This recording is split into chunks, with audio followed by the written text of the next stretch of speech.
A sun-drenched clearing transformed into a treasure trove before their eyes. Ultra-rare silver slimes materialized from the ether, while two rookies observed from the shadows. One whispered, urging caution, "Chill, let them despawn." But his partner? He possessed zero chill and zero fear. Ignoring the warning, he charged straight into the chaotic danger zone. "Yo, stop!" his teammate screamed, desperate to pull him back. But the warrior was already locked in. He closed the distance on the mob with godlike speed. Boom! A critical hit shattered the monster's core in an instant. The young man became a blur of motion. His blade danced left and right, conducting a deadly rhythm of destruction. He speed-ran the entire encounter, shredding the silver slimes in mere seconds. The field was wiped clean. This was total domination. Green flames erupted from the stranger's eyes as the notification chimed. System alert. Player Takahashi Yukito just secured S-rank loot. We are talking silver slime armor, gauntlets, and boots, the full legendary set. And he had an audience. A witness in a green hoodie watched, absolutely stunned. He got the drops and the bonus XP from that crit? The hoodie guy muttered in disbelief. That RNG is actually broken. His buddy was basically a walking cheat code. The hero himself stared at his hands, unable to process that he had actually snagged 3 pieces of S-tier gear. It felt like a glitch in reality. It was too good to be true. It was as if the universe was finally repaying him for every nightmare he endured in his past life. Let us rewind to his previous save file. Meet bronze rank scrub, Takahashi Yukito. He was grinding endlessly on the first floor of the Tokyo dungeon. Suddenly, panic rippled through the party as someone flashed a phone screen. They had breached the surface. The news was terrifying. Monsters were invading the city. Outside was a guaranteed death trap. One guy yelled, "We have got to dive deeper to survive." But the squad was hopelessly split. Half of them were paralyzed by terror, convinced the surface mobs would flank them from behind.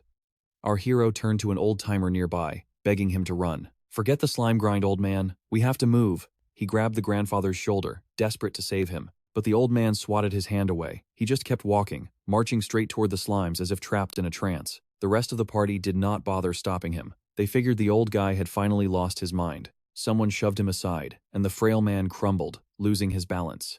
He hit the dirt hard, his hood falling back to reveal stark white hair. Decades of grinding flew by in his memory. The world had evolved since the first hunters emerged, and the system had changed. Now, you only leveled up by stealing life force from monsters. Kill or stay stagnant, and when you level, your stats shift. All the old man wanted was 5 measly strength points, just a +5 boost. While others got flashy magic and OP skills, this was his harsh reality. The old man struggled to his feet and summoned his status window. Takahashi Yukito, level 98. Strength, speed, and stamina were all stuck at 5, agility at 4, magic at 3, resistance sat at a pathetic 2. He had survived hell, seen everything, and grinded for a lifetime. He farmed weak mobs because that was literally all he could handle. It took an eternity to hit level 98. Nobody else played the game this way. He was the only player left. He was stubborn enough to reach this level with absolute trash stats. That day, fueled by adrenaline, the old-timer blitzed the slime horde. He swung so hard his rusty sword snapped in two, but he did not care. Max level is 99. One more kill, one more level, and everything changes. Just a few more XP, and the dream becomes reality. With no weapon, he lunged at the silver slimes, desperate for those final points. He went full berserker mode. He had to cap out right now. Surely his stats were just lagging, waiting for the max level unlock. He tackled a massive slime, a translucent giant with a glowing core. Since his blade was dust, the old man tore into the monster with his bare teeth, savage, violent. And then, the notification chimed. Takahashi Yukito, level cap reached. Congratulations. He froze. He could not believe it. The moment he had sacrificed his entire life for had finally arrived. The payoff. He checked his stats. Strength increased by 1. The status board updated.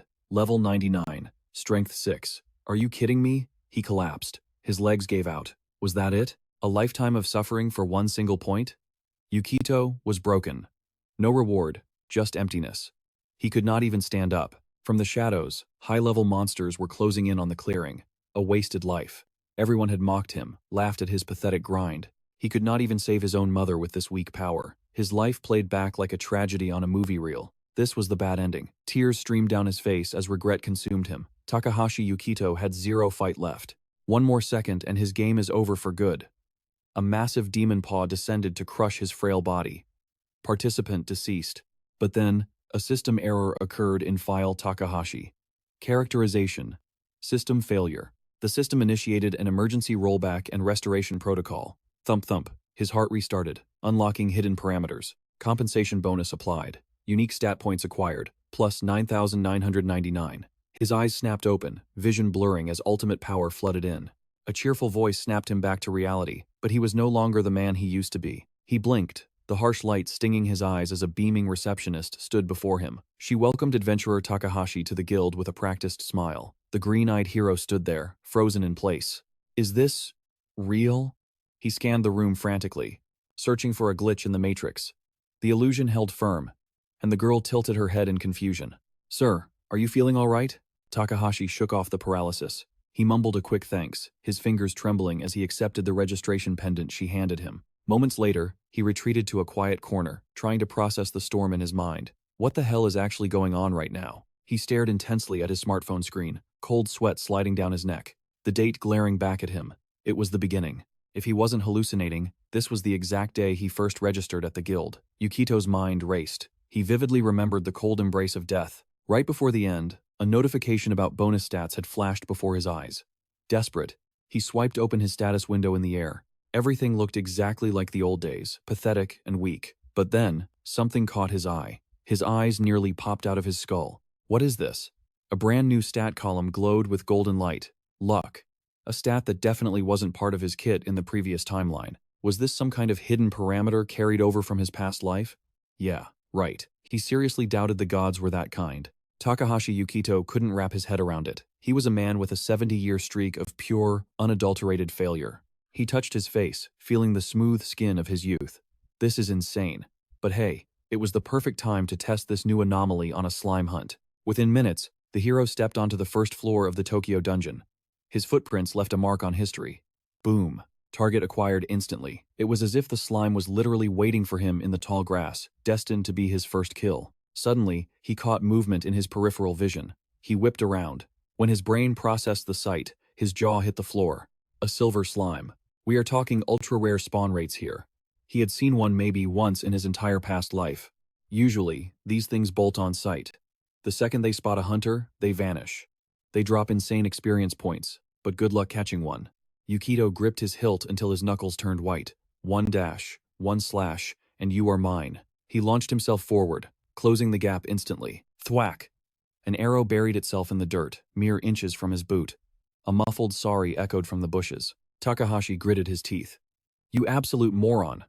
A noise like that should have sent the silver slime packing instantly, but it didn't move. Instead, the timid monster started glowing with red aggression. Unbelievable. The slime snapped out of its daze and charged straight at him. Yukito braced himself. His sword collided head-on with the silver blur. The tip pierced straight through to the core. The monster couldn't handle the critical hit and shattered into digital dust. That single win triggered an instant level up, but his cheap iron sword snapped in half. These silver freaks are tanky. Great, now he needs a weapon. But then, a glimmer in the grass caught his attention. No way. S-rank loot? A pristine blade lay there. The hero grinned. Okay, this is a legendary start. He scooped up the massive silver slime sword. Stats, massive attack boost. 30% miss rate because of the slime's slippery nature. Yukito didn't care. He was about to go on a rampage. He scanned the area and froze. His heart skipped a beat. 4. There were 4 silver slimes just chilling in the next clearing. This wasn't just luck. This was broken. He pinched his arm to make sure he wasn't stuck in a beautiful dream. Suddenly, all 4 monsters aggroed at once, flying straight at his face. They were out for blood. There was no running now. It is fighting time.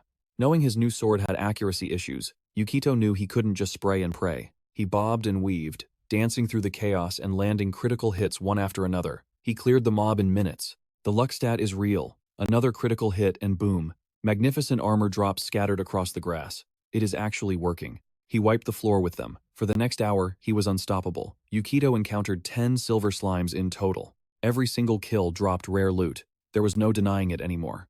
This luck stat was a literal cheat code. He stared at his haul, his mind buzzing with adrenaline. This changes everything. Exhausted, but absolutely ecstatic. The adventurer collapsed onto the grass, soaking in the victory. He stared up at the dungeon ceiling. With this kind of power, he thought, I can actually be someone. Maybe I can finally give my family the life they deserve. His sick mother needed treatment. His little sister needed support. He reached his hand toward the artificial sky, visualizing the future he was going to build. Suddenly, he sat bolt upright. The realization hit him like a truck. He had a home to go back to. After 70 years of wandering and loneliness, he had a second chance. He scrambled to his feet. He needed to be there now. Apartment 203. The nameplate read Takahashi. His hands trembled uncontrollably as he reached for the doorknob. Get it together, man. Why was his heart pounding like this? He let out a sharp, shaky breath, his pulse hammering like a war drum against his ribs. Yukito finally reached for the handle. But before he could even touch the metal, the door swung open. Boom. He was face to face with his little sister. She had been waiting right there, and the look on her face was pure, unadulterated joy. Yukito moved without hesitation, tackling Nozomi into a desperate bear hug. She stiffened, completely bewildered by the sudden affection. "What is up with you?" she giggled, trying to squirm free. "Is this for a TikTok or something?" But he refused to let go, squeezing her tighter. Not this time. No one was ever laying a finger on his family again. They were his entire world. Once the emotional storm settled, he sat her down and spilled the tea on everything that had happened. Nozomi's jaw practically hit the floor. "Wait, can we actually save Mom with this stuff?" Yukito grinned, eyes burning with determination. "You bet. Just watch me." By the next morning, he was on a warpath, offloading all the rare loot he had snagged in the dungeon. Flushed with cash from the sales, he headed straight for the auction house. He had one specific target locked in his sights. He dropped a cool 10 million on a single lot, securing a top-tier high-grade healing potion. Next stop, the hospital. Yukito and Nozomi marched down the hallway toward their mom's room, adrenaline pumping through their veins. A soft voice called, "Come in." They pushed the door open. Mom's face instantly lit up, seeing her babies walk in. "How are my two favorite people?" "Forget us, Mom. How are you?" Yukito deflected instantly. Beside him, Nozomi started unboxing some treats. She showed off the expensive snacks, but Mom frowned, her face full of worry. "You shouldn't be wasting money on me. You two need to eat properly." "Mom, those days are over," Yukito assured her, his voice radiating confidence. Then Nozomi chimed in. "Plus, we have a surprise." Mom looked confused. "A surprise?" Yukito stepped forward, the atmosphere shifting. "Okay, this is going to sound crazy, but I need you to drink this." He presented the glowing vial. Nozomi beamed with pride. "Big bro crushed it in the dungeon and bought this for you." Mom was stunned. He was just a rookie adventurer. This kind of wealth didn't make sense. "How could you possibly afford this?" she stammered. Yukito shrugged it off nonchalantly. "Got lucky, Mom. Dungeons are basically a lottery." He nudged the bottle closer to her. "Just drink it. Trust me." She didn't fight him on it. She popped the cork and downed the glowing liquid in one gulp. Boom.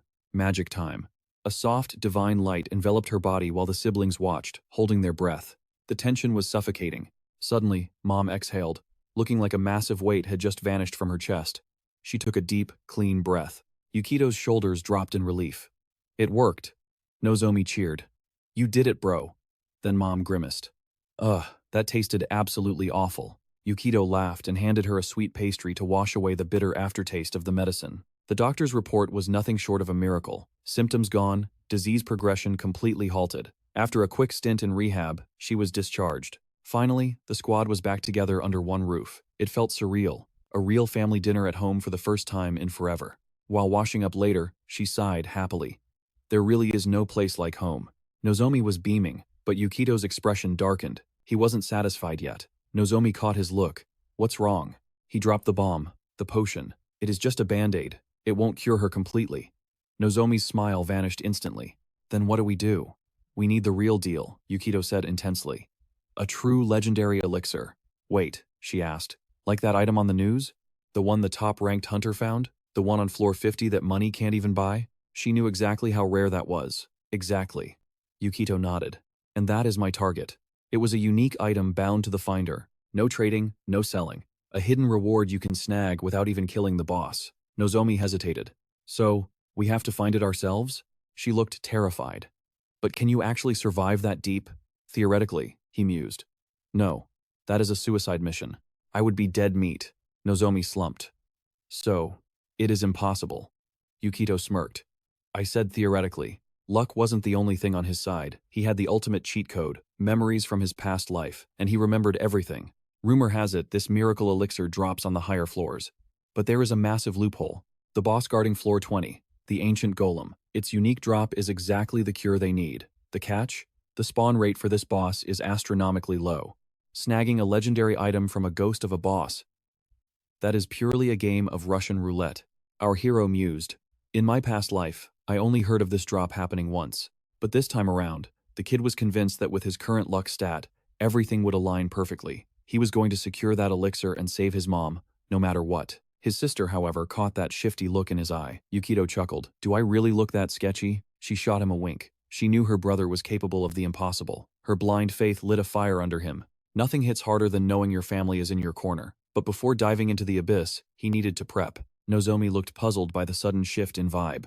Prepare how? The hero knew there was always a workaround. Yukito strode over to the dresser, lingering on their framed family portrait. It was time to gear up for a deep dungeon dive. First up, the loadout. He equips the Silver Slime Sword perk. Massive attack power boost activated.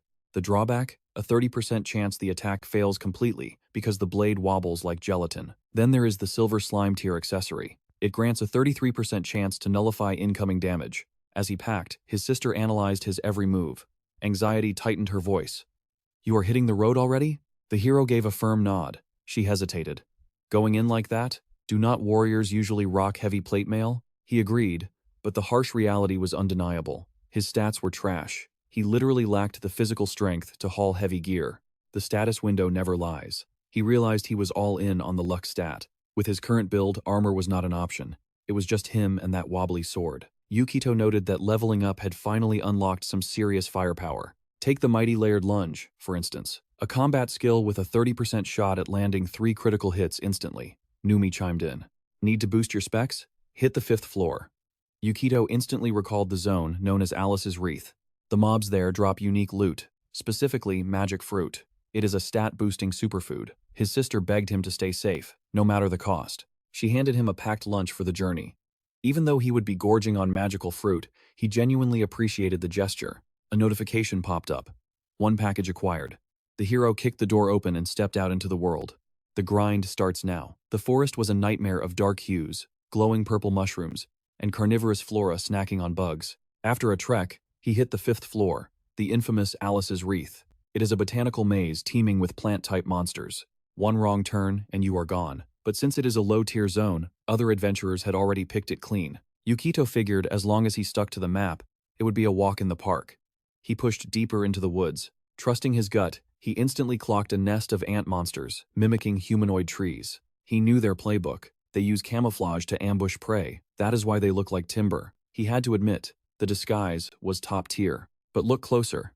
Real leaves have veins. These did not. He also spotted the giveaway. The roots were twisted in unnatural directions. Those were not roots. They were legs used to scuttle through the forest. Suddenly, red eyes snapped open on the bark. The guy grinned. Got him. A critical hit flashed. The wooden beast was sliced clean in 2. Yukito realized that if he anticipated the spawn, it was game over for them. A second later, his reward materialized. A magic fruit dropped on the grass. He snatched it up and took a crunch. It tasted faintly of pear mixed with apple. But flavor was not the point here. Check the status screen. Boom. His stats spiked thanks to the fruit. The gains were small, but they stacked. Even a weakling could become a god with enough grinding. Let the massacre begin. He fought. He feasted. Fight. Eat. Repeat. By the end of the day, he was sick of the taste. He took a breather to scarf down his sister's home cooking. Post-lunch, it was time to verify if he had hit his cap. Yukito smirked. He had finally ascended to the intermediate combat level. That is a wrap, he decided. Time to bail. But just then, a chill ran down his spine. He spun around, hand on hilt. Who was there? A voice sneered from the shadows. Hey, do not hog all the loot. Looks like someone needs a lesson in dungeon etiquette. 2 thugs stepped into the light, one flashing a gold-toothed grin, and the other sporting a flashy ring. Yukito did not hesitate. I am not seeing any pro badges. You two are just the type of vultures who get fat feeding off the weak, the short guy sneered. Bullseye. And we found a rich, spoiled brat who thinks fancy gear makes him a hero, Ringuyu chimed in. Look kid, do not make this messy. Hand it over nice and easy, and maybe you walk away breathing. But our hero made short work of these goons. Yukito thought that was a little too close, but the plan executed perfectly. The enemy triggered Beasting Lunge, a nasty level 25 ult. Basically, the thug outclassed him in raw stats. That move has auto-aim. Dodging is literally impossible, but the skill gets nerfed by 30% on impact, thanks to his armor soaked in the rare tears of a silver slime. The hero tanked the hit like a boss. Long story short, he shrugged off 70% of the damage. If luck was not on his side, Yukito would have a gaping hole in his gut right now. The injured thug's partner stammered. No way. Yamada got one-shotted? The hero offered him a way out. Surrender now and keep your life. But this guy was not folding that easily.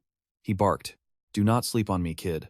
A melee fighter is dead meat at this range," Yukito retorted. "True. I cannot touch you from here." The bandit smirked. Did the newbie just give up?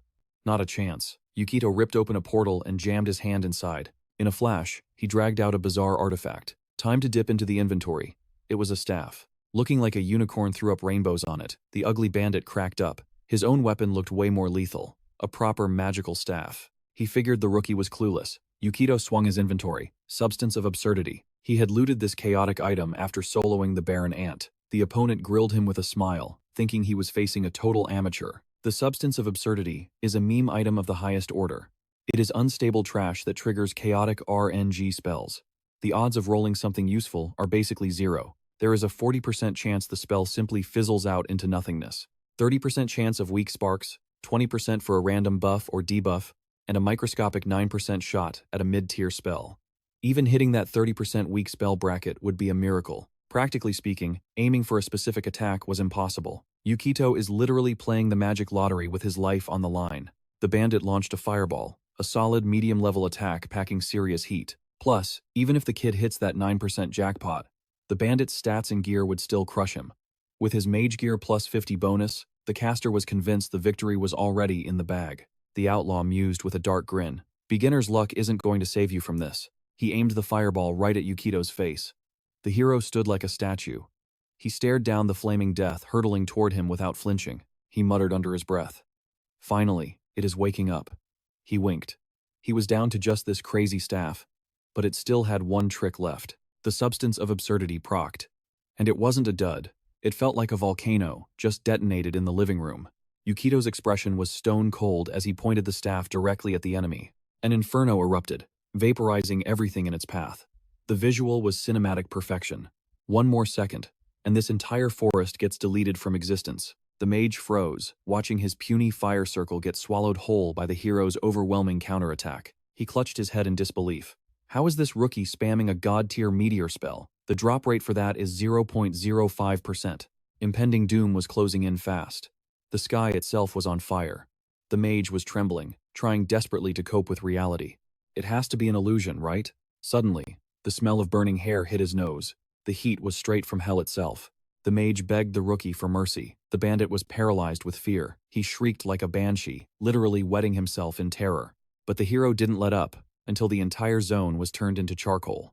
The arrogant mage was reduced to a sobbing mess. The sheer force of the magic shattered the artifact Yukito looted from the ant. The young man brought the smoking, broken staff up close to inspect the damage. He shrugged and tossed it aside like trash. Yukito knew he just used up a lifetime of luck, and he was totally cool with that. He scanned the battlefield, taking it all in. Even he looked a little shook by the devastation he caused. Yukito thought leaving these two psychos here is asking for trouble. He decided to drag the trash out to the curb. First step, total immobilization.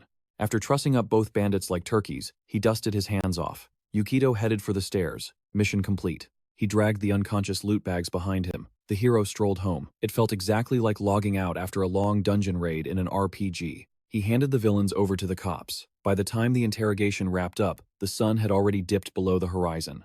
The adrenaline faded, leaving Yukito totally drained. He couldn't crash yet, though. There was one last pit stop to make. Our boy rolled up to the guild office. He hit the reception desk, apologizing for practically ghosting them lately. Had some complications? He shrugged. The receptionist flashed a knowing smile. You must be Mr. Takahashi Yukito, right? The cops had already spilled the tea on his recent exploits. She beamed at him. Congrats on that massive win out there. As a reward, you have been bumped up to silver rank. Yukito froze. Hold up, that had to be a glitch in the system. He barely did anything. Silver isn't a participation trophy. Even the prodigies usually grind for at least 3 years to get there. You got to farm rare loot and clap countless monsters to even be considered. Basically, you need to bring serious value to the guild. But the girl just shook her head. No mistake here, sir. You bagged 2 members of the Crimson Hands. That is not a small-time crew. Yukito blinked. So, farming XP from those low lives was enough to skip straight to silver? You put in the work, she insisted. Those 2 thugs, their power levels were easily on par with silver-ranked adventurers. He went cold. Those guys were that strong? If he hadn't had insane RNG on his side, he would have been toast. Yukito gripped the silver pendant, still skeptical. I really just got lucky, she chuckled. There you go again. That humility looks good on a silver rank. We can't wait to see you dominate the lower dungeon floors. Access is rank gated. Bronzes cap out at floor 10, but silvers, you are cleared all the way down to floor 30. Gold ranks have zero restrictions. Yukito clasped the silver chain around his neck, feeling the weight of it. His eyes were set on at least floor 20. I have got faith in you, the worker encouraged. But listen, it is a grind down there. The guild strongly advises against running those floors solo. It can get lethal fast. Yukito thanked her for the heads up, spun around, and headed for the door. The beauty watched him leave with a lingering gaze. Yukito smirked to himself. I leveled up way faster than I expected. Surviving that encounter with the bandits wasn't just skill, it was a stroke of devilish luck. Suddenly, a voice sliced through his contemplation. An elderly gentleman, dressed impeccably in a three-piece suit and top hat, blocked his path. Excuse me, young adventurer. May I borrow a moment of your time? Yukito paused, turning his gaze to the old-timer. You are the one who subdued those criminals, is that correct? The stranger recited the details with chilling precision. Yamada Jinbei, murderer and thief. Age 20. Height, 180 centimeters. Bounty, 1 million yen. Hashimoto Hiroshi, murderer and thief. Age 30. Height 150 centimeters. Bounty, 1 million yen. Yukito nodded solemnly. Yeah, they ambushed me. The shadow of the hat hid the old man's eyes. Without warning, the gentleman seized Yukito's hand, gripping it with trembling intensity. Thank you. Yukito stood frozen, stunned by the raw emotion. Before he could react, the old man marched to the bulletin board and violently tore down the wanted posters of the scum. They murdered my son, he cried out, his voice cracking. The police were useless. They did nothing. The law couldn't touch them. But you brought them to justice. The man fought to speak through a flood of tears. Yukito's expression softened. It is okay. I was simply doing my job as an adventurer. The elder bowed deeply, his posture radiating pure, unadulterated gratitude. Seeing such a dignified figure bow before him struck a chord deep within Yukito's soul. Finally, the stranger let the tears fall freely. Now, I can finally bring peace to my son's grave. Yukito watched him, his mind racing. In his entire past life, had anyone ever looked at him with such reverence? He stared down at his own hands. Hearing that gratitude, it hit different. It felt like redemption. But speaking of the past life, the clock is ticking. If nothing changes, this world is doomed. If history repeats itself, the apocalypse arrives when he is an old man. He frowned deeply. Can I really just relax, knowing everyone is destined to die? He shook his head violently, snapping himself out of the dark spiral. No, stop hallucinating, you clown. You are way too weak to play hero for the entire planet right now. He clutched his head, forcing his spiraling emotions to cool down. Priority 1, save Mom. Then and only then, worry about the end of the world. That is the only mission that matters. Meanwhile, deep in a dungeon illuminated only by the flickering light of torches, a voice roared in pure fury. A kerosene lamp cast long, eerie shadows over a stone slab littered with daggers. A man paced the room, radiating murderous intent. He slammed his fist onto the makeshift table, rattling the blades. How could Yamada and Hashimoto get clap-ped by some nobody? If the rest of the crew starts dropping like flies, I won't have the cash to pay the tribute to Grill. He snatched up a dagger, his eyes locking onto a newspaper spread across the wood. Takahashi Yukito's face stared back at him from a photograph. With a savage snarl, the bandit drove the blade straight into the young hero's face. I swear to the gods, you are dead meat, he screamed, his chest heaving. He forced himself to take a deep breath. Chill. You need to play this smart, not angry. This kid isn't basic. If he soloed Yamada and Hashimoto, Yukito's power level is legitimately terrifying. But raw muscle means nothing against a master scheme. The boy's luck just hit zero the second the Crimson Hands boss put a target on his back. Fast forward. Our hero blazes through the levels, reaching the 15th floor of the dungeon in record time. He stands on the jagged plains, surveying the landscape. Welcome to the peak of the lonely mountain of death. It is a nightmare maze of tight choke points and treacherous drops. This is total death trap terrain. Most squads struggle to clear this mess, a fact Yukito notices immediately. It is the perfect spot to grind in secret without drawing heat, which explains why it is crawling with criminals. Bam! The hero's blade smashes into the rock face with earth-shattering force. The impact echoes like thunder, turning heads, but he does not care. This is the ultimate playground for a lone wolf. The mission. Power level until he unlocks every skill needed to crush the 20th floor. Yukito grips his steel, locking eyes with a massive avian beast circling in the sky above. He tried farming silver slimes, but he went so hard he literally despawned them. A total extinction event. Change of plans. Anything breathing gets deleted. It is grinding time. Let's get this bread. Takahashi tears a path through the wilderness, dropping mobs left and right. Giant bird? Down. Armored armadillo? Wrecked. Cyclops freaks and a mega bear? Toast. He scoops up the loot bows, swords, gloves, the works, but he remains clueless about the shadow watching him from the darkness. The Crimson Hands boss is running full analytics on his prey. A solo player wielding that massive silver slime greatsword with 0 armor. There is no doubt about it. Takahashi Yukito is an absolute unit. The boss fumes at the audacity of this punk invading his turf, but he forces himself to stay cold. This is not the time to aggro yet. Patience is key. The bandit camps behind the boulders all day, tracking his victim's every movement like a vulture. Finally, Takahashi takes a breather. And that is when a twisted light bulb goes off in the stalker's mind. He realizes he does not even need to get his hands dirty. The bandit scrambles away, a wicked grin spreading across his face. This is his domain. On floor 15, he is the dungeon master. Dungeons have ecosystems, just like nature. And the boss knows exactly how to hack the food chain. Wipe out the apex predators, and chaos follows. Time to execute the master plan. He tweaks the environment to boost the loot tables, triggering a frenzy. Thanks to his meddling, the monster spawn rate is spiking exponentially. When that ecological pyramid finally crumbles, the swarm will be endless. After a night in the shadows, the leader of the Crimson Hands rises. It is finally showtime.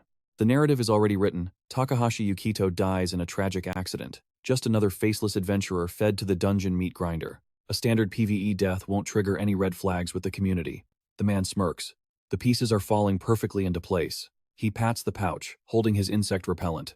Just one final move remains to deliver checkmate. He signals the swarm, guiding the predatory insects straight toward that wretched Yukito. Devour him, he thinks. Leave nothing behind, not even the bones. He revels in the chaos. Meanwhile, Takahashi is blissfully unaware, farming experience points on a wild boar. He drops the beast, but then freezes. He hears something, a buzzing sound that swells into a deafening roar, getting louder by the second. Suddenly, the sky turns pitch black. The hero stares up, trying to process the living cloud blotting out the sun. Deadly cicadas. Thousands of them. Takahashi realizes instantly, he cannot solo a swarm of this magnitude. Tactical retreat. His instincts scream one thing: he needs a party. Right now. But where do players gather on this floor? It is hard to think with a buzzsaw cloud chasing you down. Then, it clicks. In his past life, he heard rumors of a supply base on this very level. A stronghold built to secure the lonely mountain. It should be hidden inside a red mud cave. The problem? That safe zone is definitely not marked on his current minimap. A massive chasm yawns open before him, a dead end. But there is no time to hesitate. It is do or die. He jams his blade into the cliff face, surfing down the sheer vertical drop. He hits the ground, rolls, and immediately scrambles up the opposite ridge. This has to be the spot. The shifted earth tones signal a hidden zone, but the entrance remains a mystery. He roars in frustration as the monster horde closes in. Screaming into the void is getting him nowhere. That wall is not budging. Yukito glances over his shoulder. A massive black storm cloud is erasing the sky. The swarm is breathing down his neck. Back against the stone, he braces for impact, ready to throw down. Zero backup is coming. Fine, he will carve his own door. He slashes at the barrier, but what he sees inside makes his jaw hit the floor. The tunnel is packed with bodies. Men and women stripped down to their undergarments, hogtied hand and foot. Duct tape seals their mouths. Eerie silence fills the air. Yukito blinks hard. What kind of twisted nightmare is this? Dozens of eyes lock onto him, screaming for salvation without making a sound. Yukito hesitates. Please tell me I didn't just stumble into some weird underground fetish club. No answer. Obviously, the gags make conversation impossible. Right. Probably not, he mutters. Then, he moves. Pure speed. A blur of motion through the crowd. A confident smirk. A flash of steel. And precision work with zero margin for error. His blade moves faster than the eye can track, slicing ropes without grazing skin. Instant freedom. You can feel the relief wash over the room. These people had already made their peace with death. Now, Yukito needs answers. What is the story here? The story is simple. Ambushed, knocked out cold. But since they are still breathing, it only means one thing. Adventurers aren't prisoners. They are merchandise. Yukito's mind races. Did I just bust a slave trafficking ring? This was supposed to be a resupply zone. Then it clicks. In the future, this becomes a supply hub after the authorities raid it and clear out the trash. It gets repurposed later. Takahashi Yukito realizes the truth. He has arrived way ahead of the timeline. In his past life, he only looked out for number one, grinding out a pathetic existence. 10 years of hunting slimes. just surviving. But that was then. Snap back to now. He shuts down the nostalgia trip. No time for flashbacks. He needs an exit strategy. Fast. Killer bugs outside. Unarmed victims inside. This is messy. Even for him. Time to lock in. Survival mode activated. He turns to the shivering crowd. Look, I know you are freaked out, but you need to focus right now. He points toward the entrance. We have a swarm of man-eating cicadas inbound, and they are hungry. We stick around? We are dead. The 15th floor is crawling with them. They peer out the cave mouth. Horror washes over their faces. Pure, unadulterated panic. It is a wall of monsters out there. Yukito cuts through the fear. Like I said, the clock is ticking. You want to live? You stick with me. The group looks doubtful. How do you fight a swarm like that? A girl cries out. We can't fight. The slavers took all our gear. Yukito just grins. Gear? I got you. He taps into his system interface and raids his inventory. All that grinding and monster slaying has finally paid off. Swords, bows, shields, high-level armor. It all materializes in a heap on the cave floor. The ex-prisoners stare in silence. It is a literal armory. Go ahead, Takahashi says. They are yours. Jaws drop. This is not junk. This is expensive kit. This stuff is insanely rare. One girl whispers, who is this guy? The question hangs in the air. No name, just god-tier loot. Strangers one moment, allies the next. Survival instincts took over instantly. They scrambled for weapons and armor. A chaotic frenzy almost erupting into a brawl for the best loot. It was tank gear versus DPS loadouts. Dude, this haul is a retirement fund, someone shouted. But was this treasure worth their lives? Is this ours to keep? A girl asked, trembling. Yukito nodded coldly. One condition. I have no need for coin. I want absolute command. For the next hour, your lives belong to me. 0 complaints. He was their only ticket out of this hell. Besides, the adrenaline of shiny new S-rank gear had them hooked. Fighting under him was a pathetic price for such power. A redhead snatched a recurve bow, a smirk playing on her lips. Loud and clear, boss. One by one, the sheep fell in line behind the wolf. A hulking brute even volunteered for the front lines. Zip it and listen close, Yukito commanded, his voice like steel. For a heartbeat, a memory flickered in his mind. The bitter taste of his past life, the seconds before his previous death. He inhaled sharply, a twisted sense of gratitude washing over him. Grateful for the power to control his destiny this time around, the team exchanged wild grins, weapons drawn, waiting for his signal to unleash hell. But Yukito wasn't smiling. His face was a mask of stone, waiting to see if this ragtag group could actually survive the coming storm. Standing at the dungeon's maw, our hero spread his arms, blocking the path. His mind raced, calculating tactics at the speed of light. The bottleneck, he thought. Force the swarm into the narrow gap. If we fight them all at once, we get swamped and die. Yukito scanned the trembling crowd, locking eyes with every survivor. Slaughter as many as you can, he ordered. No mercy, no hesitation. Panic danced in some eyes, while others hardened with steel resolve. But deep down, Yukito knew they had the upper hand. Together, they would crush this insect plague. The makeshift captain raised his blade high. Attack! He roared, signaling the squad to engage. The swarm crashed into the cave mouth, and Yukito went to work. Bam! He dropped them one by one with surgical precision. The bottleneck strategy was paying off in spades. He became a whirlwind of destruction in that tight corridor. Left, right, slice, dice, a dance of death. Nothing could bypass his absolute defense. The crew stepped up to match his energy. The redhead beauty drew her bow, sniping targets with lethal accuracy. A pint-sized mage began blasting arcane fire, proving that size meant nothing in the face of raw power. The team held the line against the insect onslaught, but the numbers were defying logic. The swarm grew so thick, the cave entrance vanished behind a wall of wings and claws. It was a living wall of bugs, an endless, chittering tide. Yet, the survivors fought like demons possessed. Piles of insect corpses mounted, but the enemy refused to die. It was like facing an infinite respawn glitch. They just kept coming. Hope began to bleed away from the ex-prisoners as the horde showed no mercy. Yukito ground his teeth, frustration mounting. This strategy was failing. Even the hero began to question if this was a battle they could win. Boom! The entire cavern shuddered violently. Debris rained down from the ceiling like hail. Fall back, the captain screamed over the noise. Retreat, now. Staying disciplined, the squad sprinted deeper into the tunnel darkness. But the monster count was skyrocketing.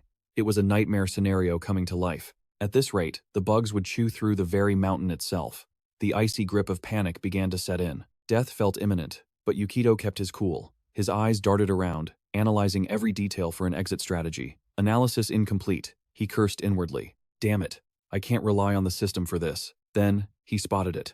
Explosives piled near a tunnel branch. Bingo. That was their golden ticket out of the abyss. High-grade blasting charges, likely used by the crawlers for mining. Yukito didn't hesitate for a second. He swooped in, snatching the dynamite. His voice cut through the chaos.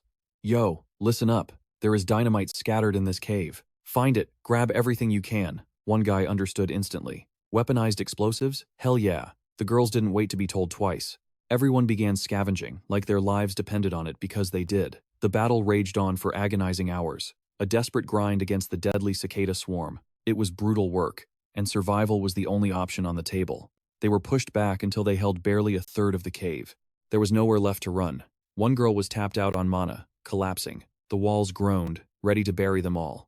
Yukito tried to manage the chaos, but he saw the writing on the wall. He closed his eyes for a split second. Only one play remained. Yukito snapped his eyes open and shouted, "Attention!" Every head turned his way. "Hand over every stick of dynamite you found. Now." His tone brooked zero argument.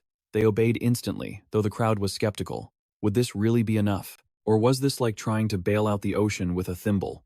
Yukito caught the bundles, a crazy glint in his eye. This wasn't just a defense. He wasn't just killing bugs. He was going to blow the whole damn cave. He would bring the mountain down on their heads. These low IQ mobs operated on simple aggro logic. Attack the biggest threat. That meant they were coming for the MVP who slaughtered the most Yukito. Suddenly, a girl screamed out, "Hole in the ceiling! It is coming down!" The captain didn't waste a second. "Move! Everyone! Get out now!" One survivor looked back, horrified. "Dude, are you just standing there? You trying to die with these things?" They needed reassurance. Yukito just flashed a confident, reckless grin. He needed them to trust him one last time. Then, he was alone. Just him and a swirling cloud of killer insects. He knew the score perfectly. Sometimes, you have to roll the dice to win big. This was it. He prepped the heavy ordnance, the X-13 explosives. Time to roast some demon cicadas. The system screams a red alert. Demolition skill? Non-existent. It's a coin toss now, 50-50 odds of a dud, because his hunter class wasn't forged for explosives. He bets it all on his luck stat, but the system chimes again with bad news. Damaged components. The success rate freefalls to a terrified 25%. Boom. Defying the math, the charge detonates. The floor instantly crumbles into nothingness, sending our hero plummeting into the abyss, battling for his life in midair. The insect swarm dives after him like guided missiles. Trusting his insane plan, he twists like a circus acrobat, fighting for stability while terminal velocity takes over. Knuckles white against the hilt of his silver blade, Yukito unleashes his signature move. The dissecting kick cuts through the air. It's a guaranteed hit, yet one resilient beast clings to life, locking eyes with him, a stare-down screaming of inevitable death. Yukito decides in a split second, no more mercy. He gambles everything on a single, bone-crushing critical strike. Using the recoil, he launches himself backward, fighting to escape the yawning dark. Takahashi smirks. Lady Luck is finally smiling on him. The live stream chat goes absolutely feral. Jaws hitting the floor.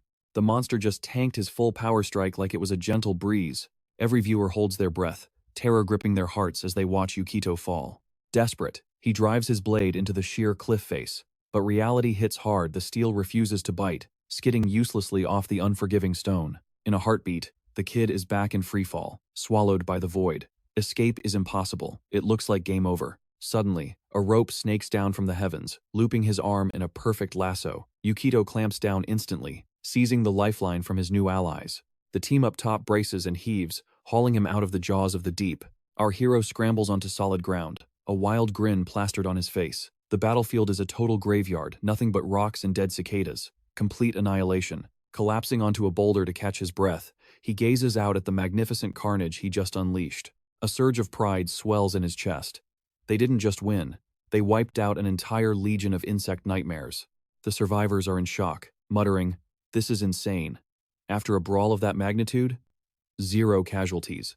Takahashi is definitely vibing with those results. Ding! The system rewards the slaughter. Massive XP gained. Yukito has officially ranked up to fighter class.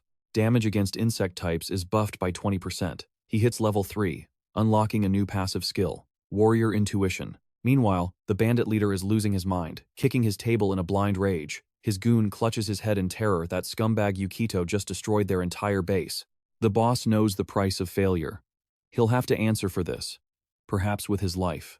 Snatching a wine bottle, the bandit roars, "This mess is all that idiot's fault."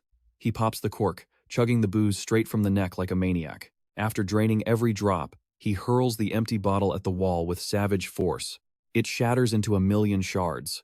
The gang leader swears a blood oath right then and there he will personally end Takahashi Yukito. Consumed by fury, he's ready to burn the world down for revenge, even if it sends him to hell. Back in the safety zone, our hero wraps up his lower floor grind and strolls into the company office. He notices the shift in the atmosphere immediately. Heads turn, whispers ignite. Yukito realizes his face card is getting recognized way more often these days. The receptionist beams at him saying, "You absolutely crushed it again." They're calling him the Mountain Crusher now, the people's savior. Every guild in town is sliding into his DMs, but today, Yukito isn't feeling the chat. He politely dodges them, claiming he's in a rush. Truth is, he ghosts every offer because the system has technically locked him out of partying up. His mind is focused on only one thing, the elixir of life for his mother. Crafting it under these restrictions is going to be a massive grind. That cure isn't happening soon, and squad loot is pure RNG anyway. The odds of snagging a rare drop tank significantly thanks to split loot mechanics. He's already done the math. More guildies equals a lower win rate for him, but Takahashi doesn't let it kill his vibe. In his past life, he soloed dungeons like a boss anyway. Why switch up the meta now? Wrapping up his errands, the hero heads straight for the crib. His mom and sister are waiting with a royal feast. Yukito is stoked. The adventure has left him absolutely starving. Before digging in, the fam bows their heads to thank God. Finally, Takahashi can dive into that home-cooked goodness. The flavor hits him with a wave of déjà vu. Maybe he tasted this in his past life too. They aren't rich, but this family knows how to celebrate the little wins. Nozomi hypes up her bro for hitting level 20 so fast. But mom? She looks stressed. She asks, "Are you sure about this?" Rumor has it the difficulty curve spikes hard after level 20. His sister chimes in, anxiety written all over her face, mentioning that only 15% of hunters survive past that milestone. Mom scolds her for checking death stats at the dinner table. The hero looks them dead in the eye, reassuring them everything is chill. "Did you forget who I am?" The woman softens, admitting she is incredibly proud of his hustle. Behind her, a wall of newspaper clippings glorifies his wins.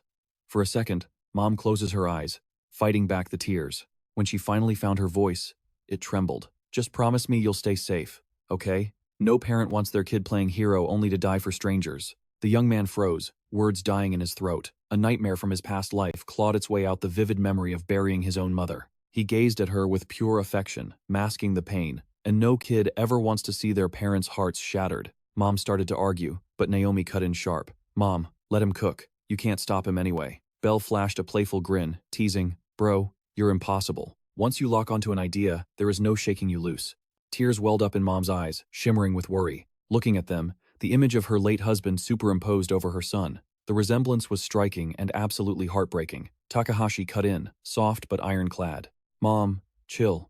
I'm doing this because I have to. Trust me." Stunned by his resolve, she couldn't find the words to fight back, returning to her meal in silence. Staring into his water glass, the hero caught his own reflection. For a moment, the world around him drifted away. Dark memories of the previous timeline flooded back. The timeline where he failed to save her. The guilt was a physical ache, crushing his chest. But this time was different. He could scrub that bloody history clean. He just needed to hit reset and start a new life. The key. That magic elixir. Dinner finished. The young man clasped his hands in a silent prayer of gratitude. Best meal ever, guys. Seriously. A quick recharge at home, then boom, straight back to the grind. As he descended the dungeon stairs, his tactical mind was already spinning. Combat sims engaged. Ding. System alert. Tokyo Dungeon. Level 20. Quest initiated. The Stubborn Alchemist. Ahead stood a massive wall that basically flipped off the laws of physics. Yukito clocked the threat instantly and charged. Blade drawn. These monstrosities were nightmarish, hybrids half-robot, half-skeleton, all bathed in a hostile crimson glow. He recalled the lore perfectly. Everything on this floor was inorganic, cold, dead matter, animated by malice. He moved like a phantom, blitzing two mobs simultaneously before their sensors could even register him. Yukito knew the deal. These aren't living things. They are heartless killing machines. Suddenly, winged variants swooped from the shadows. Aerial assault incoming, but they had a fatal flaw. They ran on predictable scripts. He read their patterns like an open book. Dodge. Strike. He cleared the obstacles in mere seconds. Then, he skidded to a halt. A presence up ahead froze him in his tracks. A hulking silhouette of a stone monster loomed in the darkness. A cyclops, its single eye burning with hellfire. That radiating red aura screamed aggression. The young man realized this wasn't just fodder, this was a gatekeeper. It was going to be a grind. Strategy time. Download the enemy's attack patterns. Analyze, react, destroy. That was the only win condition. The behemoth cocked a massive fist, ready to flatten him. Smash! The ground shattered exactly where Yukito stood a split second ago. He was dancing on the razor's edge of death, vaulting around to keep his limbs attached. He couldn't match its raw power, so he had to outplay it. Using agility as his weapon, he parkoured around the beast, scanning for a weakness. Gotcha. He spotted the core. One precision strike shattered the mindless brute. Mission accomplished. Yukito stuck the landing, not a scratch on him. Behind him, the stone giant crumbled into dust, one step closer to the prize. He faced the towering gate. Pushing it open, adrenaline surged through his veins. This is it. Time to claim my new life. Blinding golden light spilled from the crack. Instantly, Takahashi was teleported into a colossal spherical arena etched with arcane runes. Slam. The door sealed shut behind him. No retreat. No surrender. Dead center stood a titan, a giant stone monster crusted with ancient moss. Glowing symbols on its shoulders pulsed in rhythm with the floor. Yukito clocked it immediately. The ancient golem, guardian of the treasure. This was the level 20 floor boss. Defeating this nightmare was the only key to his future. The golem looked terrifying, boasting insane stats and devastating power. But this fight? This was exactly why Takahashi speed ran to the 20th floor. Go time, he charged, noting the boss's sluggish movement speed. Launching himself into the air, he brought his sword crashing down on the golem's skull. The plan was simple. Chip away the armor, expose the weak point, the core, and shut down this ancient relic. But he wasn't alone. A hidden spectator lurked in the shadows. The gang leader, whose plans failed last time, smirked from the entryway, praying for the kid's game over. Suddenly, the floor runes flared up, drenching the hall in an ominous crimson light. Then, the unthinkable happened. The pentagram surged, spawning a second monster from the abyss. Yukito stared at its forehead in shock. The ancient golem had backup. This massive new threat expanded to fill the room, pulsing with a violet core. The hero whipped his head toward the entrance. A chill ran down his spine. A second boss spawning meant only one thing. The system detected another player. But how? He hadn't sensed a soul. The hero figured crashers were inevitable, but interrupting a boss fight? That was just rookie suicide. Yukito scanned the perimeter for the intruder. Suddenly, a cheap shot. A dagger screamed through the air, aimed dead center at his spine. Pure instinct kicked in. A sudden chill pierced his spine. It was the only warning he got. Clang! With surgical precision, he parried the spinning blade. But the steel defied physics, arcing back like a boomerang. The truth hit him instantly. This wasn't an accident. It was a setup. High above, the bandit leader ground his teeth, his patience wearing thin. Another miss? How was this slippery brat dodging everything? No average player should possess such ridiculous plot armor. Those reflexes were superhuman. But it didn't matter. A fresh dagger materialized in the thief's grip as he steadied his breathing. He still held the ultimate advantage, the high ground. To him, this kid was just a clueless rookie marching toward his doom. The intel for floor 20 was absolute. You needed a full four-man squad just to scratch the paint on that ancient golem. That is why he had shadowed Yukito, to trigger a spawn trap and summon a second golem right on top of him. Unlike our hero, however, the bandit wasn't on the menu. To those stone monsters, he was nothing more than a ghost. His thief level completely eclipsed Yukito's. With his stealth stats maxed out, he was virtually untouchable. Skill activated. Catwalk. The ringleader drifted into the chamber, silent as a phantom. He popped Shadow Twin, melting into the darkness to draw the second golem's aggro without revealing his true position. Moving at breakneck speed, he left a trail of afterimages in his wake. It looked like he existed in two places at once. This was payback. Trying to solo two ancient golems? That wasn't a battle. It was a straight-up death sentence. For insurance, he donned his ace in the hole, an S-rank invisibility cloak, total presence concealment. Now, the ringleader felt invincible. Zero chance of detection. A 3-on-1 ambush might be dirty, but hey, that is the thief's way. And he wasn't done cooking yet. His daggers dripped with lethal venom. A single scratch would tank Yukito's agility and seal his escape. He launched a blade straight at the hero's blind spot. Yukito never saw it coming. The bandit's lips curled into a smirk. Calculated aggression is key. Keep him guessing. Whoosh. The blade shaved the air, inches from Yukito's face. The poison gambit had flopped. The leader froze. Did this kid have a stash of antidotes hidden under that trash-tier armor? Whatever. As long as the kid stayed panicked, the plan was working. He unleashed hell, a storm of four-bladed shurikens raining down on the hero. The bandit grinned to himself in the shadows. God, he loved traps. Going solo was definitely the right call. After dealing with incompetent teammates, he was done carrying dead weight. He only trusted his mechanics, specifically the ones with a 100% success rate, like live barbed wire. In seconds, the scumbag had the hero boxed in. Yukito's movement was severely nerfed. Perfection. Now it was just a waiting game until the golems turned Yukito into paste. The poor kid was oblivious to the puppet strings being pulled. He just kept hammering away at the floor 20 bosses, desperate to crack their shells and smash the cores their only vulnerability. Satisfied, the bandit sat back to enjoy the fireworks. Show's over. But then, out of nowhere, Yukito rocketed straight at him, a sword point aimed directly for his throat. Cold sweat instantly drenched the thief's face. Impossible. Yukito smirked. Out of toys already? The bandit's mind reeled. How could he see him? Get down here, the kid taunted. Camping is for losers. He didn't wait. He caught the bandit's own dagger midair and flung it back. You obsessed with me or something? Stalking is creepy, dude. The leader barely dodged the returning steel. How? He screamed. I'm invisible. Yukito grinned. Ever heard of Hunter's Instinct? Pretty basic skill, actually. You must have missed that class, the bandit snapped. A trash-tier skill can't track a high-level thief. Believe what you want. Yukito shrugged. So, you going to fight? Or run away with your tail between your legs? That did it. Being mocked by a low-level punk made the thief see red. A vein throbbed on his forehead. He gripped his dual blades, ready to end this, screaming that he was the superior fighter. He launched himself off the ledge. Yukito didn't flinch. He stood like a statue, baiting the rush. When their blades finally collided, the screech of steel kissing steel was deafening. A shower of sparks erupted between them. Yukito didn't budge an inch, but his enemy was blasted back like he'd just grabbed a live wire. Our hero flashed a cocky grin. Pro tip: save the victory speech for when you actually win. Sound good? With a casual flick of his wrist, Yukito swatted the bandit away like a fly. But this guy was obsessed, tunnel vision locked on. He roared, practically foaming at the mouth. How'd you track me? Wall hacks? Warrior's intuition. You lying piece of trash. Yukito didn't bother explaining. Why waste breath?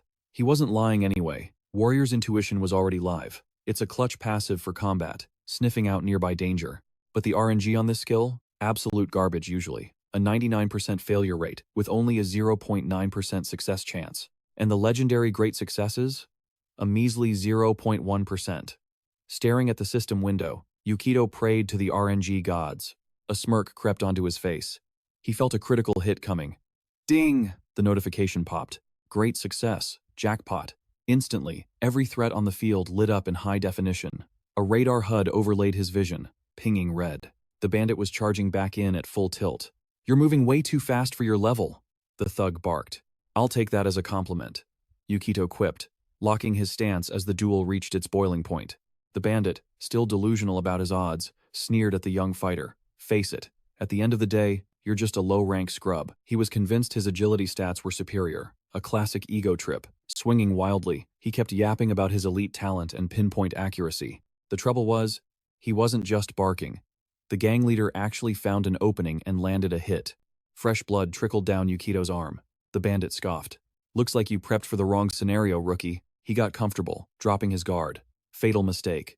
He blinked, and his opponent ghosted him, reappearing right behind his back. Yukito swung his blade with lethal intent. It felt like just a split second more, and he would have punched his ticket to the afterlife. But tough luck. This bandit wasn't just some random mob. His survival instincts were absolutely god tier. At the absolute last second, his senses screamed danger, launching him into a mid-air backflip and defying death miraculously. He sneered.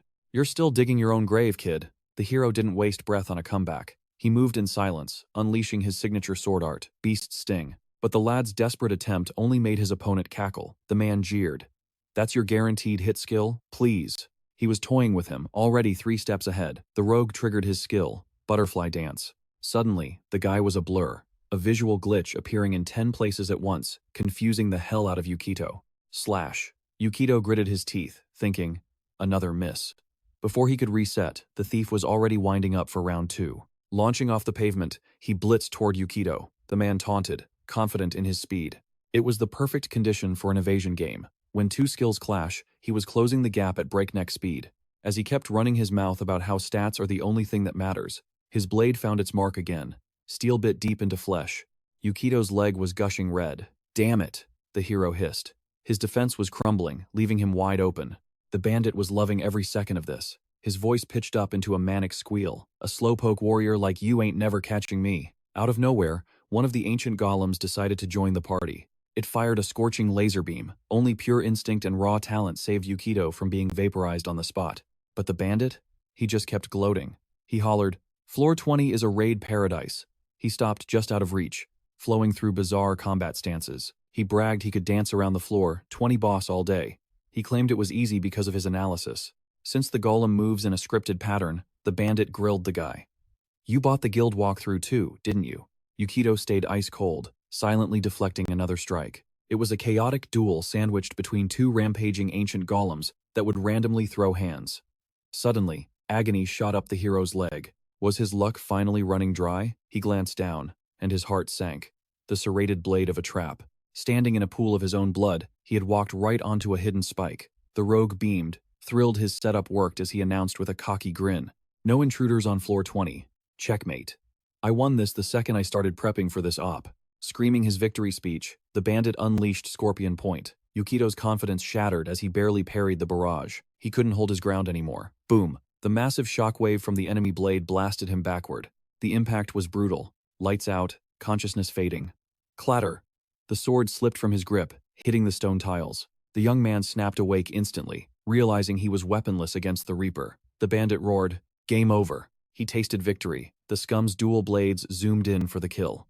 Yukito looked terrified, eyes wide, panic mode engaged. But in a split second, the hero's vibe flipped completely. He stuck his tongue out and said, "See? Just kidding." Yukito snapped his fingers, triggering his own trap. Snap. The bandit was instantly engulfed in a swirling purple sphere. The guy froze, realizing he was stuck in a gravity trap. The young man smirked at his captive. "You said no unexpected variables earlier, right? Well, looks like you missed one. Any last words?"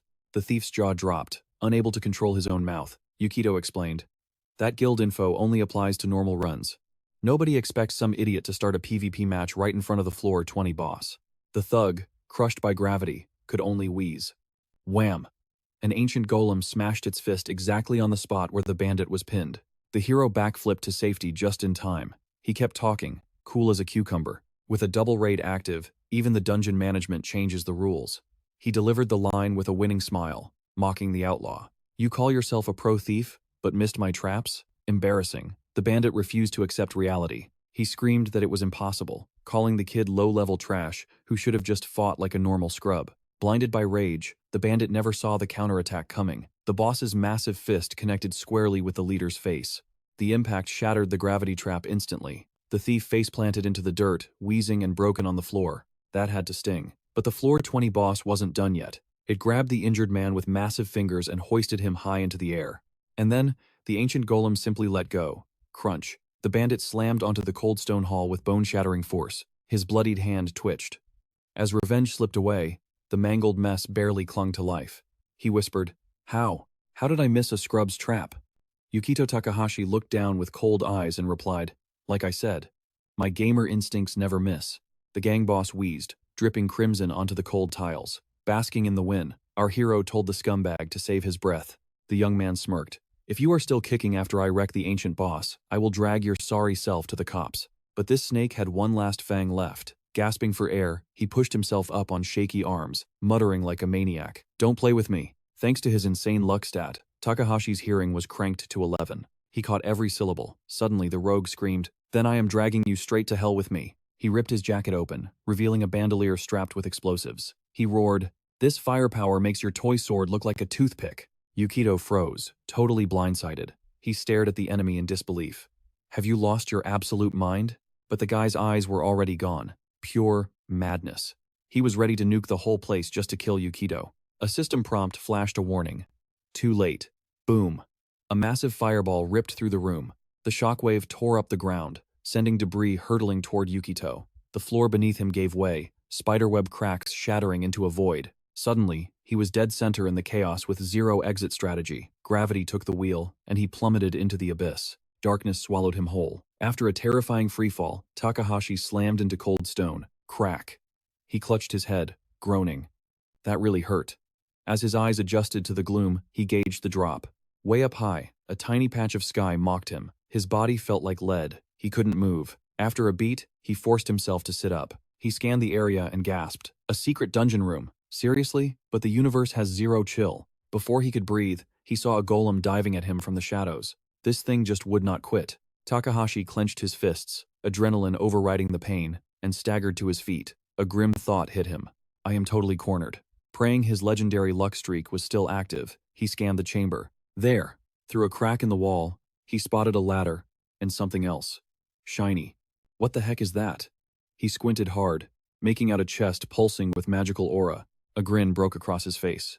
No way. Is that real?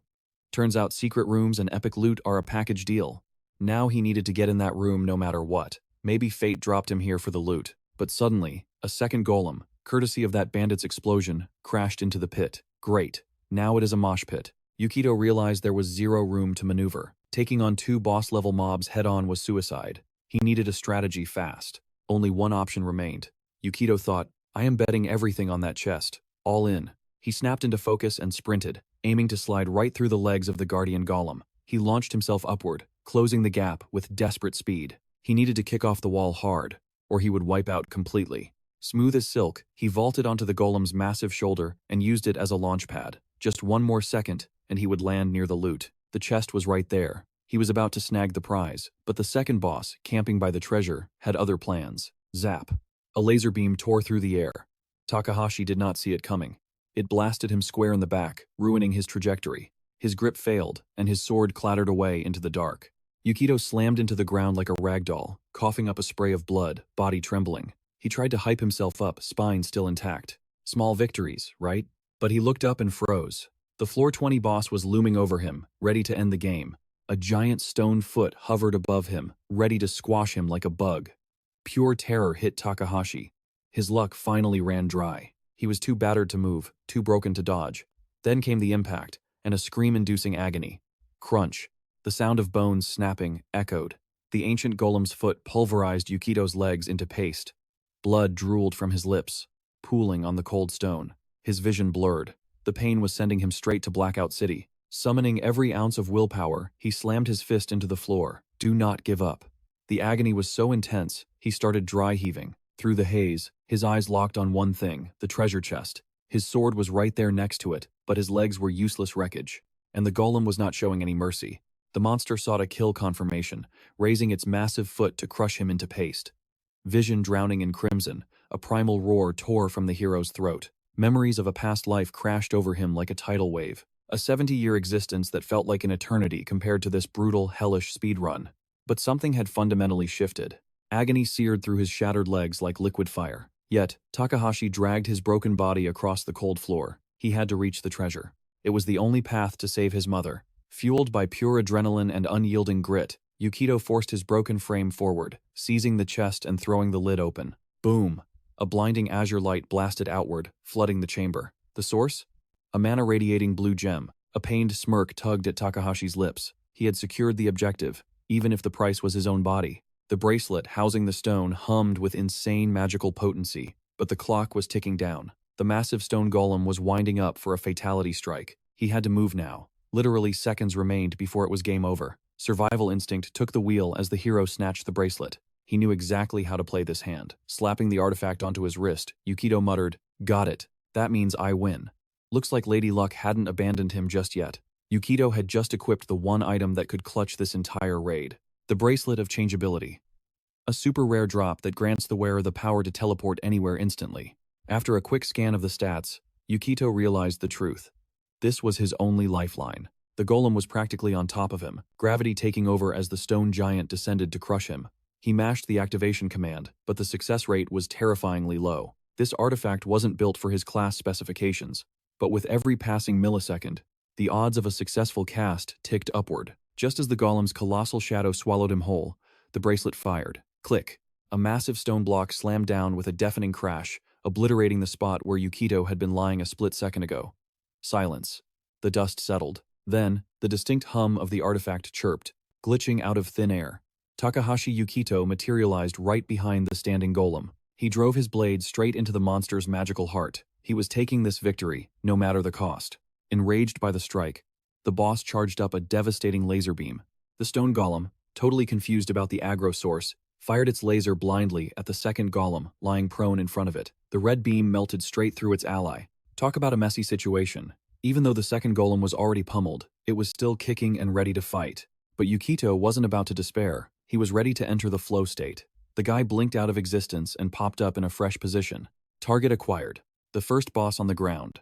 Yukito began carving a bloody path toward the golem's core to shatter it. Suddenly, the ground quaked. Yukito stumbled as the massive golem scrambled to its feet, shaking the hero off like a mere ragdoll. Simultaneously, the second boss lunged to snatch him out of midair. The stone golem swung a heavy haymaker at Yukito, but he had already downloaded his opponent's entire moveset. Yukito triggered the bracelet again, teleporting behind the boss. He went on the offensive, trying to crack its armor. The element of surprise was his ultimate weapon. The stone monster spun around, swinging wildly to swat this annoying fly. Yukito repositioned instantly, faster than the eye could track. He was locked in this battle until his very last breath. The stone golem could sense the boy trying to breach its defenses, but speed was king here. The golem couldn't lay a single finger on him. Yukito ping-ponged between the two giants, chipping away at their defenses, aiming for the kill shot on their magical hearts. Slowly but surely, the grind was paying off. Hit after hit, he pierced their stony armor, racking up massive damage on their cores. Both stone golem hearts were taking a serious beating, but they hadn't shattered just yet. This dance of death dragged on for minutes. Instead of praying for a natural 20, Yukito was ready to keep rolling the dice until he forced the result he demanded. Finally, the golems locked onto him. He materialized dead center between the two behemoths. Yukito wasn't backing down from his new life. The monsters synced their targeting systems. Both golems accelerated, aiming to sandwich the boy. Two massive stone hands closed in for the execution. Yukito triggered the bracelet one last time. Unable to stop their momentum, the golems smashed directly into each other, crushing their own cores. The friendly fire damage was massive, but they were still standing. Yukito reappeared behind the first golem. He unleashed Beast Sting, shattering the first core with a perfect critical hit. Without missing a beat, he blinked to the second boss. This time, Yukito popped the Storm of Strike's ultimate. The attack connected cleanly, and the second golem crumbled into dust. Yukito had just soloed two bosses in a single run. As the golems disintegrated, the exhausted hero plummeted from the sky.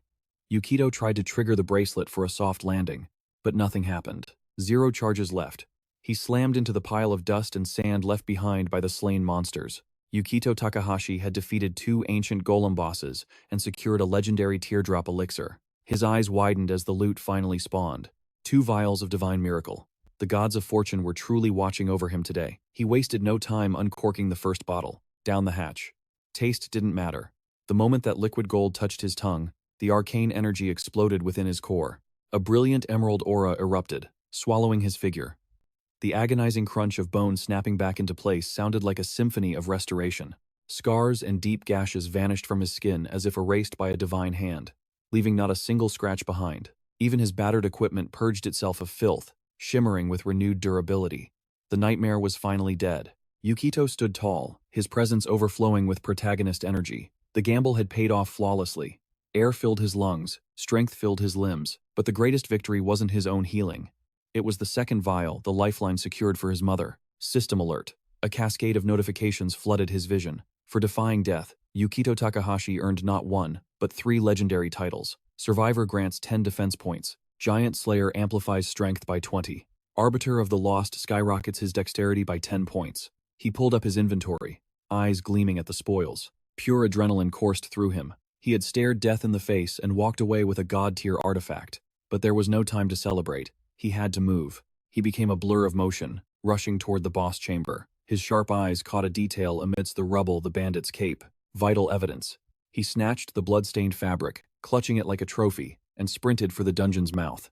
With a heavy shove, the gates groaned open. He stepped out of the abyss and back into the waking world. He crashed into the guild hall, dropping the bombshell report. The receptionist went pale, scrambling to alert the higher-ups. Pandemonium broke out instantly. The guildmaster demanded an exclusive, hungry to milk the drama, but Yukito wasn't interested in the media circus. Not today. He brushed them off cold. He had a far more important mission to complete. He burst onto the streets, tearing through the city. Bystanders gawked. He was already viral on social media.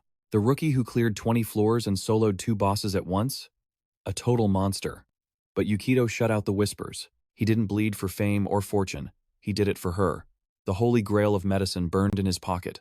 The hospital air felt heavy. The doctor analyzed the charts, while Yukito and Nozomi waited, hearts hammering against their ribs. The physician turned, a smile breaking his professional mask. Mrs. Takahashi. She is 100% cured. Relief hit the room like a shockwave. Even the doctor was trembling. The elixir's potency wasn't just medicine, it was a literal miracle. Nozomi collapsed into her mother's arms. Mrs. Takahashi gripped her son's hand, her voice shaking as she thanked him for the impossible save. She beamed with the radiance of a second life. Yukito fought back tears, seeing the woman who raised him finally free of pain. It was her love that gave him the strength to survive hell. Finally, he could speak his truth. Nozomi watched, touched by her brother's rare vulnerability. She nudged him playfully, breaking the tension. "Stop crying in front of the doc, bro. Save the drama for home." Yukito rubbed his neck, letting out a genuine laugh. "Fair point." Nozomi smiled softly. Her brother had finally grown up, seeing beyond his own little world. Suddenly, the atmosphere curdled. Reality glitched. The world turned gray and froze in absolute stillness. Beyond the glass, a presence watched. The window creaked open, defying the time stop, and a heavy boot stepped inside. The intruder exhaled a weary sigh. He hated condemning such innocent souls to darkness. A blond man in casual wear entered, looking genuinely remorseful. "Killing in a hospital was tragic, but necessary for the greater good. We did our best." That is what the report would say.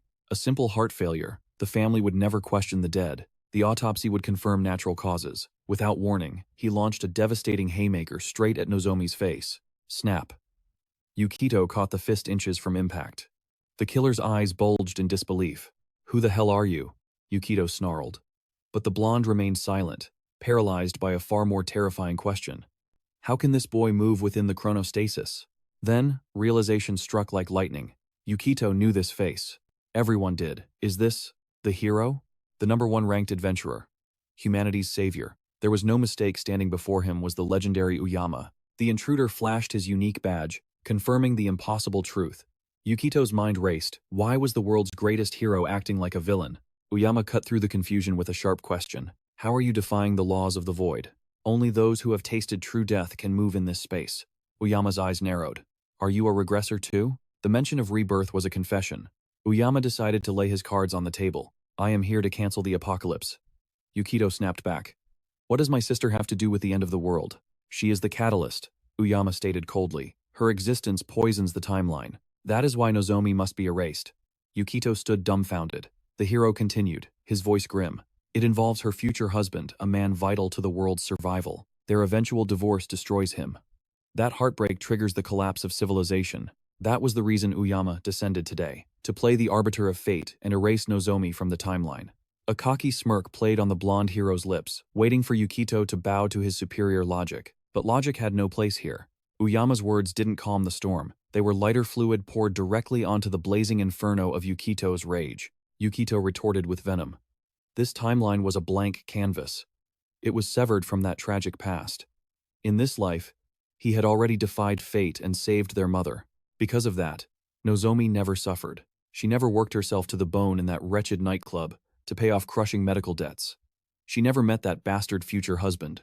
Erasing Nozomi now defied all reason. It wasn't justice. It was pure, unadulterated madness. Uyama chuckled, finding the theory entertaining. But the blonde hero wouldn't waver. Why gamble on a what-if when you can secure the future with absolute certainty? Yukito stepped into his personal space, eyes burning. He swore on his life that no one would touch a hair on her head. Uyama's smile faded. This was becoming tedious. He preferred his hands unsoiled. After all, his mandate was to be humanity's savior, not its executioner. Is one life too high a price for global peace? He asked. But Yukito stood like a fortress, his will ironclad. He would shield his sister against the world. End of discussion. Uyama saw the stalemate, until a spark of inspiration lit up his eyes. The blonde proposed a simple compromise. A duel. A chance for the rookie to prove he had the chops. Yukito blinked, thrown off by the sudden pivot in the atmosphere. There was something intriguing about this boy. One had to wonder. Just how much was the legendary Uyama willing to gamble on a complete novice? Yukito gritted his teeth. He loathed that condescending stare. But what else could you expect from a self-proclaimed hero? Uyama realized he might be coming off as arrogant to a fellow awakened. But technically, he was just literally looking down on the shorter fighter. A system window materialized, displaying numbers that defied logic. Yukito's jaw hit the floor. Where in the hell did this guy grind such god-tier stats? Uyama stalked forward, the predator closing in. The time for speeches was over. The law of this world was brutal. Zero power meant zero protection. It didn't matter if you wanted to save the world or just your family. Strength is absolute. That was the bitter pill every regressor had to swallow. It was crunch time. Either Uyama deletes his sister right here, right now, or Yukito steps up to the plate. The options were terrifyingly slim. Burn a shape-shifting artifact and flee? Useless. Nama would hunt them to the ends of the earth. Protecting Nozomi 24/7 was a pipe dream. With his back against the wall, Yukito made his choice. He accepted the duel. The blonde hero smirked. He knew the kid would make the right call. Uyama lowered his killing intent, clarifying that he had no desire to pulp a rookie. However, the void has a strict time limit. 10 minutes. That was the win condition. Survive the clock, and Yukito takes the victory. Yukito braced himself right there in the hospital corridor. But the hero wasn't about to trash a public hospital. He pointed to the glass, then casually vaulted out the window, seeking a proper arena. Yukito watched him drop, realizing there was no turning back. He had to protect her. Yukito dove into the void after him. Moments later, they touched down in a secluded park nearby. The perfect stage for a showdown. Yukito clenched his fists, warning the hero not to hold back. The blonde just smirked. He dug the kid's guts. But if he wanted to learn the hard way, so be it. Snap. Uyama summoned a vortex of glowing runes. Ancient elemental symbols flared to life, unleashing a chaotic barrage instantly. Fire, water, earth, a symphony of destruction. Yukito scrambled, shocked that the hero went from 0 to 100 in a heartbeat. No warm-up allowed. Uyama grinned. That was just the appetizer. With a casual wave, he summoned 2 identical clones. Shadow clones? Yukito didn't see that coming. This guy was clearly used to slaughtering armies solo. You think you can handle this? Watch me! Yukito snapped, ripping open his inventory. He deployed 2 substitute dolls, giving every enemy a target. He barely parried the first strike, but his defense was paper-thin. The clones shredded his puppets in a single, devastating hit. Uyama proved that turtling up was a death sentence. And yeah, Yukito realized that fast. Familiar arcane sigils began to glow around his body. He gripped the Staff of Inconsequence tight and queued up his ultimate. He just needed a split second to channel the mana. The staff locked onto the hero and boom. A blazing meteorite screamed through the air. Too easy, maybe? The explosion was massive. Yukito prayed it, bought him a heartbeat of time. But suddenly, the blonde's voice cut through the smoke like a blade. He'd cracked the code. It was the Rebirth gift. If Uyama's ace was nothingness, then Yukito was running on pure, unadulterated luck. The hero had slipped the attack by sacrificing a clone to take the hit. You saw right through me, Yukito spat, frustration mounting. I wouldn't call it sight, Uyama replied coolly. Just calculating the odds based on your track record. It was no laughing matter. Some whispered that Yukito's entire existence was just one lucky roll of the dice after another. Sure, RNG is a skill just like brute force or big brain strategy. But betting the house on a coin flip? That's a rookie mistake. Uyama wasn't having it. He began flooding the zone with high-tier magic runes, the pressure intensifying. He was dead set on teaching this kid a lethal lesson about recklessness. Suddenly, the air crackled. Water, fire, earth, and nature spirits manifested out of thin air. Yukito knew the harsh truth. Banking on a miracle every single time? That was nothing short of a death wish. But amidst the blinding glow of the spells, Yukito's eyes caught a fatal error in the hero's status window. Uyama might be overpowered, but his luck stat? It was catastrophic. We are talking cursed level 0. Yukito couldn't afford to look weak in front of his crew, but there was no time for an existential crisis now. The loyalty burning in his chest was terrifying in its intensity. He didn't doubt his path for a second. He knew exactly what fueled that fire. He would burn the world to ash for them, just as they would for him. The blonde hero extended a hand, eyes cold. Are you ready for this? The second the words dropped, hell broke loose.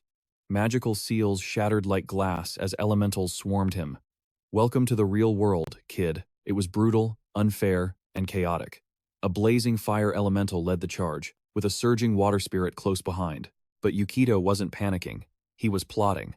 It was time to weaponize his own misfortune. He snapped open his inventory menu, fingers hovering over the probability bracelet. Boom! The artifact materialized on his wrist instantly. The plan was simple.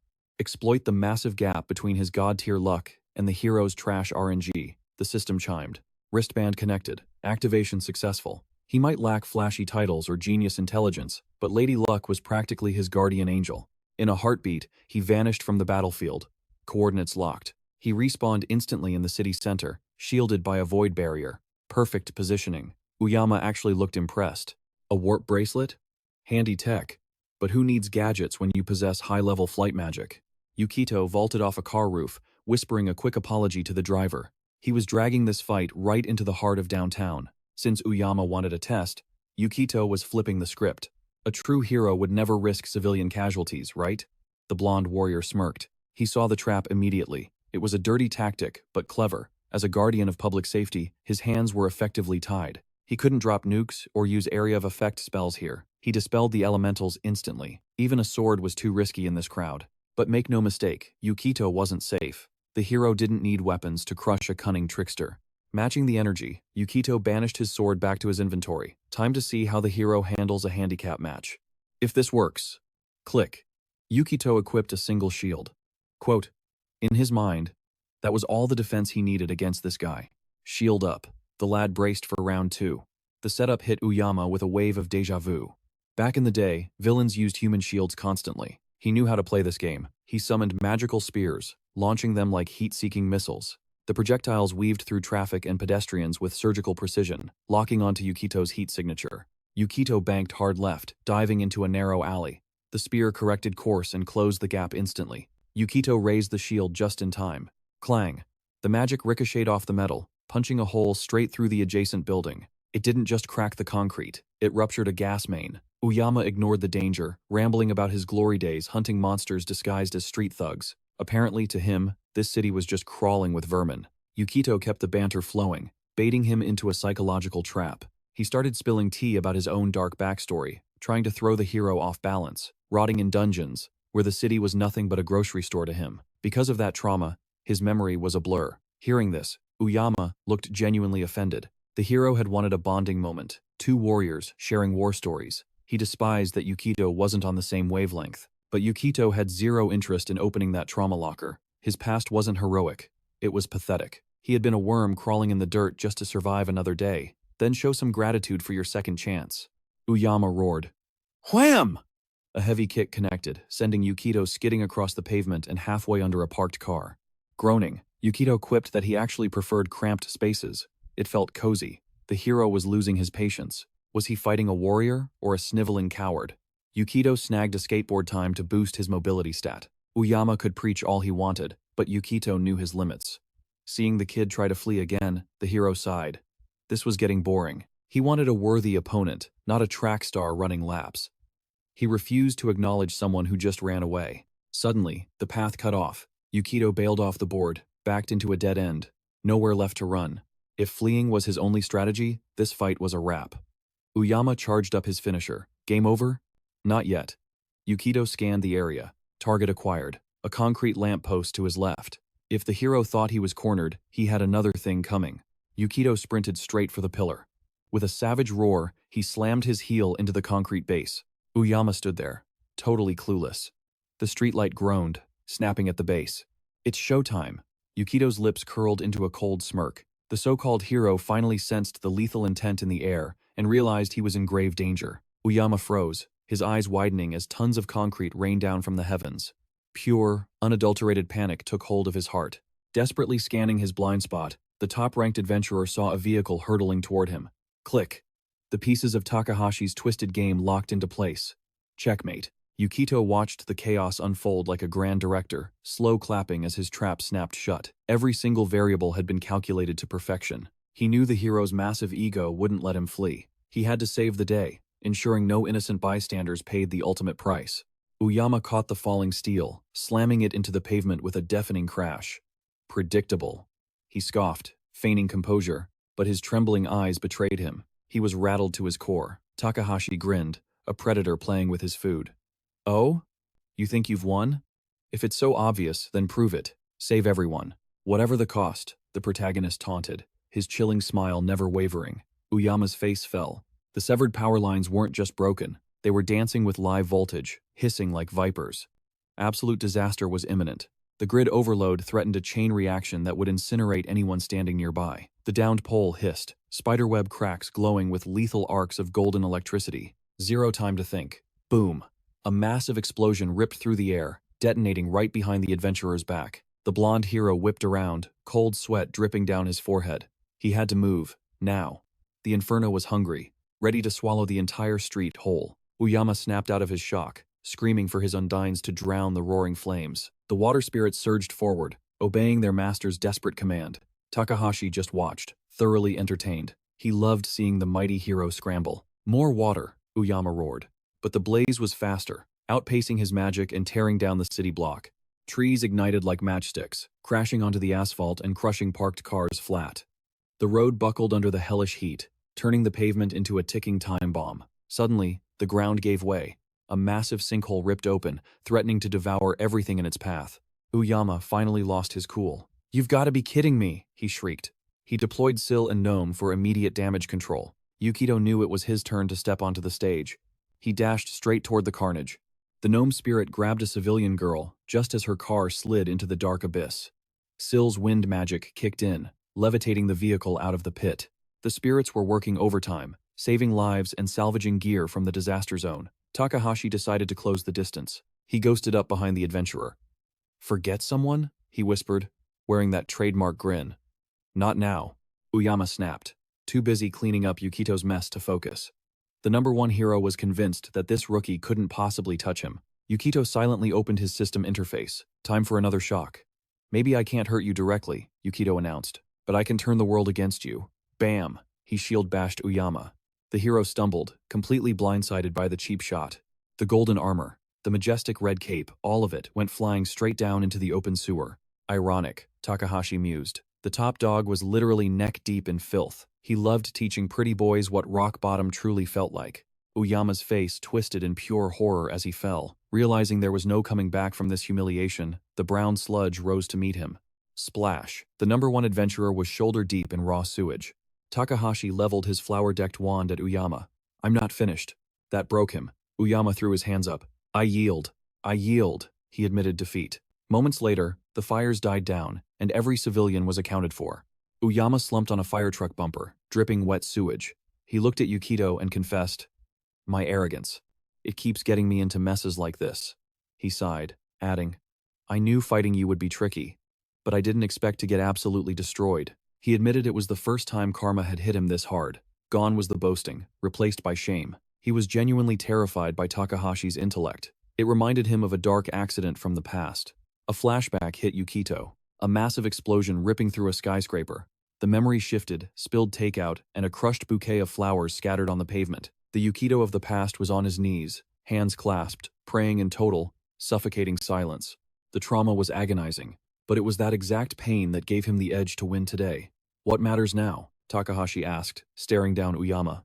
"Did I prove I can stop history from repeating itself?" "Deal," the hero confirmed, dusting off his hands with a sharp clap. He hopped off the truck's roof, tossing a casual remark over his shoulder. "I'll let you hang out with her a little longer." Yukito wasn't buying the adventurer's attitude. Without even glancing back, Uyama warned that the barrier of oblivion was about to collapse.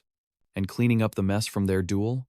That was on Yukito. The blonde speedster was hinting at the massive crater currently scarring the middle of the highway. Uyama gave a lazy wave toward the hero, adding that he needed to head back to the hospital pronto. The adventurer expected the rookie to handle the curse of disaster, but looking at the hollow expression on Takahashi's face, the adventurer realized the guy was completely clueless. Seeing the hero's confusion, he was visibly shaken. How could this kid not know? This specific curse was the catalyst for the legendary tragedy that decimated the hospital. "You returned from the future, didn't you? How do you miss intel that massive?" Uyama pressed, his voice rising. The hero admitted this was total news to him. That answer made the blonde man smirk cryptically, assuming Yukito was just trolling him. The adventurer snapped that this wasn't the time for jokes, but the young man wasn't laughing. Dead serious, he crossed his arms, genuinely baffled. "You really don't know about the disaster?" Kasamori exclaimed, his mind completely blown. He couldn't grasp how the guy didn't remember the infernos and the decimated streets of the past timeline. "Look, I spent my entire past life in dungeons. I was grinding slimes for 10 years, the boy finally confessed. Suddenly, it clicked. Uyama realized Yukito's memory of the past had massive blind spots. That meant the kid had zero clue how to counter the curse. The hero shrugged helplessly. It was the honest truth. He didn't know the first thing about stopping this incoming catastrophe. The revelation hit the adventurer hard. He looked down, defeated, staring at his shoes in heavy silence for a beat. Finally, the blond man muttered that the clock was ticking too fast to explain the details. Glancing at the shifting color of the sky, he knew the instance zone was fading.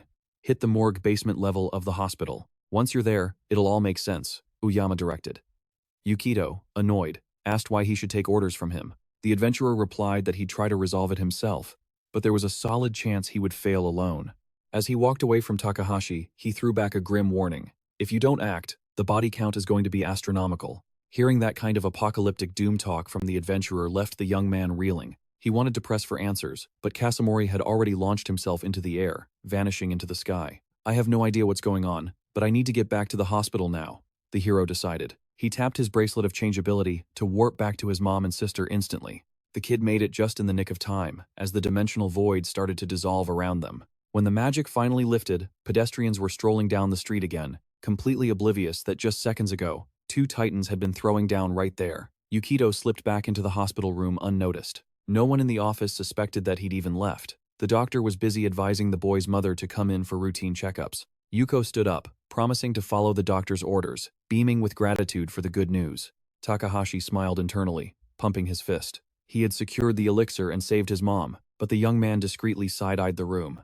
The adventurer's warning was still echoing in his head. No time to explain. I don't even get it myself. That memory triggered a gut feeling the hero couldn't ignore. He had to verify the blonde man's warning. He headed for the exit, took a few steps, and gripped the doorknob tightly. All I know is we can't stay here, Takahashi thought. He was certain of one thing. He had to extract his sister and mother from the building immediately. Once they hit the hallway, Numi groaned. I'm so stressed I could eat a horse.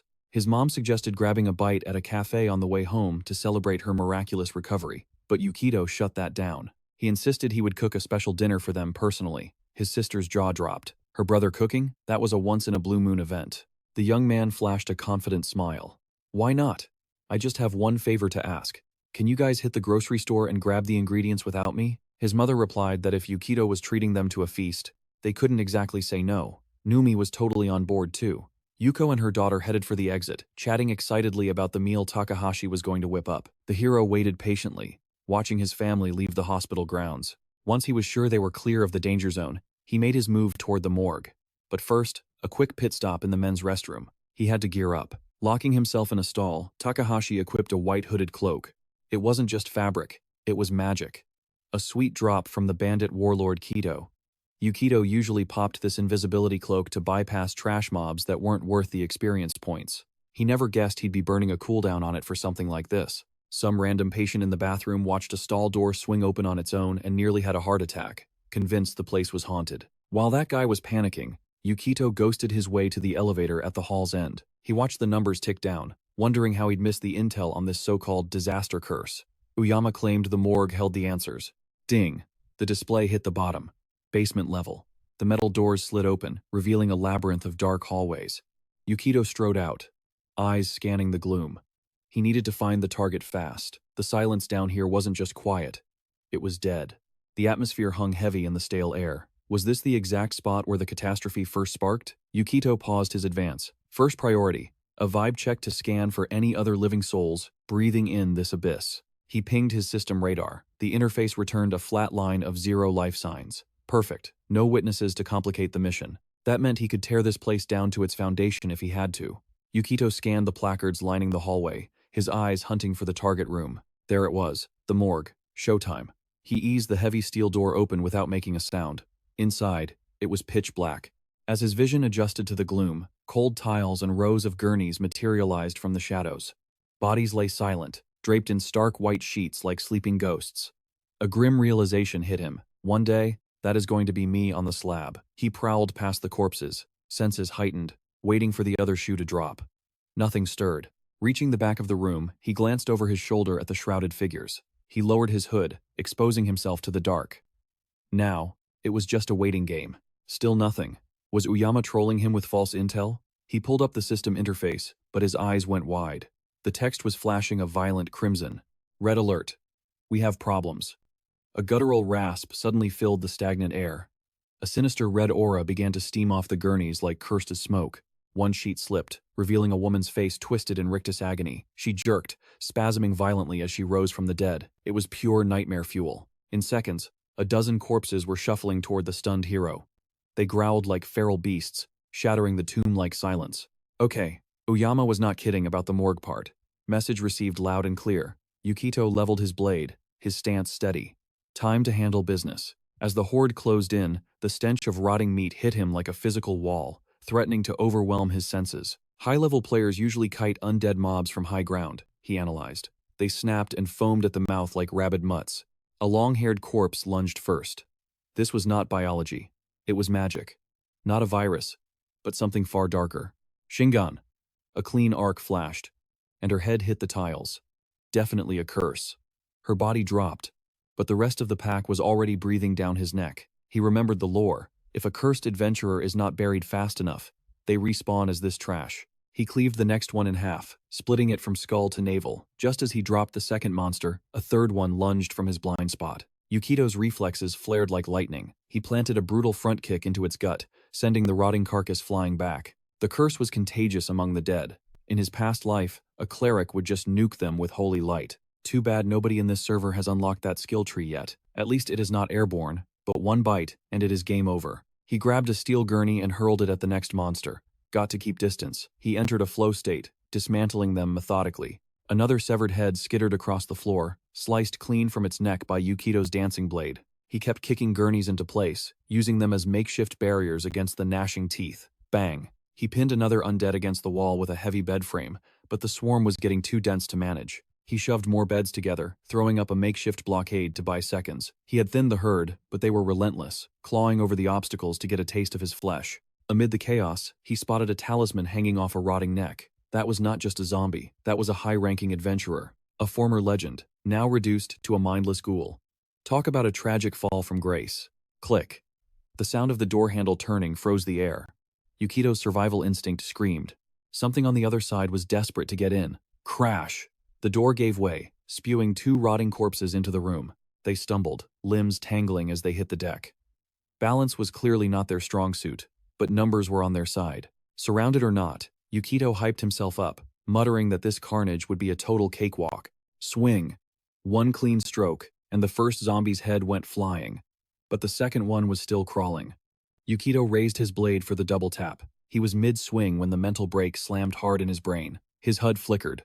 The target marker was not red, it was pulsating. A friendly, neutral green on the system radar. The figure lifted a trembling face, eyes wide with pure, unadulterated terror. "Help me," she rasped. Yukito froze in place. She was not undead, she was a survivor. Judging by her outfit, she looked like funeral home staff who picked the absolute worst time for a body pickup. Look, once you go full zombie, there is no going back.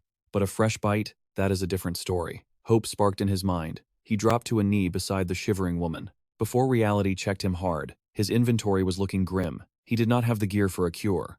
Plus, that bed fort was not going to hold the horde back forever. It was crunch time, and the survival math was not looking good. Logic dictated he should cut his losses and let her turn. Focus on the main threat, right? Yukito swiped open his system window. Screw logic. I am not going to be some heartless stat chaser, he decided. Time to bust out the big guns. He triggered the bracelet of change. The system chimed a confirmation to pull off this alchemical miracle. He needed a catalyst, specifically the patient's own blood. The recipe for the zombie antidote downloaded directly into his memory. Yeah, he was doing the most. But walking away was not in his DNA. A real hero does not leave people behind. He grips her hand, gentle yet unyielding. With a surgeon's grace, his blade kisses her fingertip. A single ruby droplet swells against the cold steel. Perfection. He captures the essence in his flask. Ingredients confirmed. It is time for the chemistry to begin. Yukito settles in, swirling the volatile mixture with absolute focus. The final catalyst goes in. Sweat beads on his brow as he holds his breath. Did he just waste precious time? The system chimes, crafting sacred elixir of purification.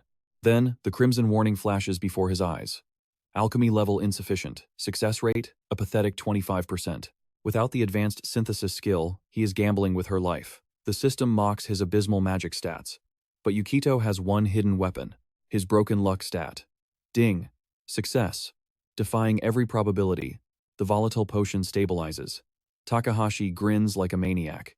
Just a little longer. He tilts the vial, guiding the glowing nectar past her pale lips. The effect is instantaneous. A blinding brilliance wraps around her silhouette. The light pulses once, then fades, leaving her slumped forward. Unconscious, but alive. Tension drains from Takahashi's shoulders. She survived. He settles her gently, ensuring her vitals are steady, but there is no time to rest. His hand snaps to his sword hilt. Playtime is officially over. Zombies to slaughter, and a victory feast to cook. His priorities are set. But then, the atmosphere shifts. The barricade stops rattling. The crushing pressure vanishes. He peers through a crack in the defenses. Dead silence. The corridor is completely empty. What he sees next freezes the blood in his veins. The entire horde is drifting toward a pool of oozing black sludge, drawn like moths to a hellish flame. It is a hive mind summons. Their flesh rots to charcoal, while eyes and mouths erupt with a sickly, neon green radiance. Something colossal is harvesting their essence. Dozens of corpses melt and fuse, stitching together into one towering nightmare. Razor-sharp fangs, writhing tentacles. It unleashes a roar so devastating the sonic boom shatters Takahashi's barricade into dust. What in the actual hell is that thing? Yukito stares up at the birthing abomination. While he played doctor, the curse evolved. It compressed the entire horde into a single super unit. Is this the price of playing hero? The karma for saving one life is facing 1,000 deaths. He can almost hear Uyama Kosamore laughing at him. Look at the mess you made, hero. But Yukito smirks.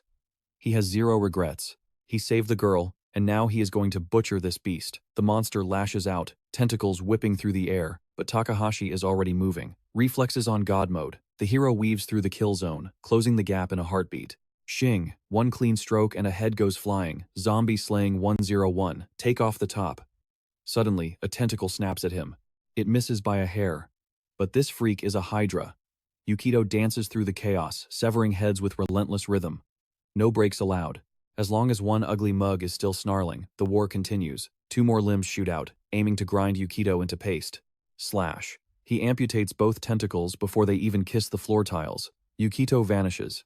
He is a blur of motion, ghosting past the beast with god-tier velocity. He is running the lethal playbook from his past life. Pure speed meets surgical precision. The mission is simple. Delete every single head.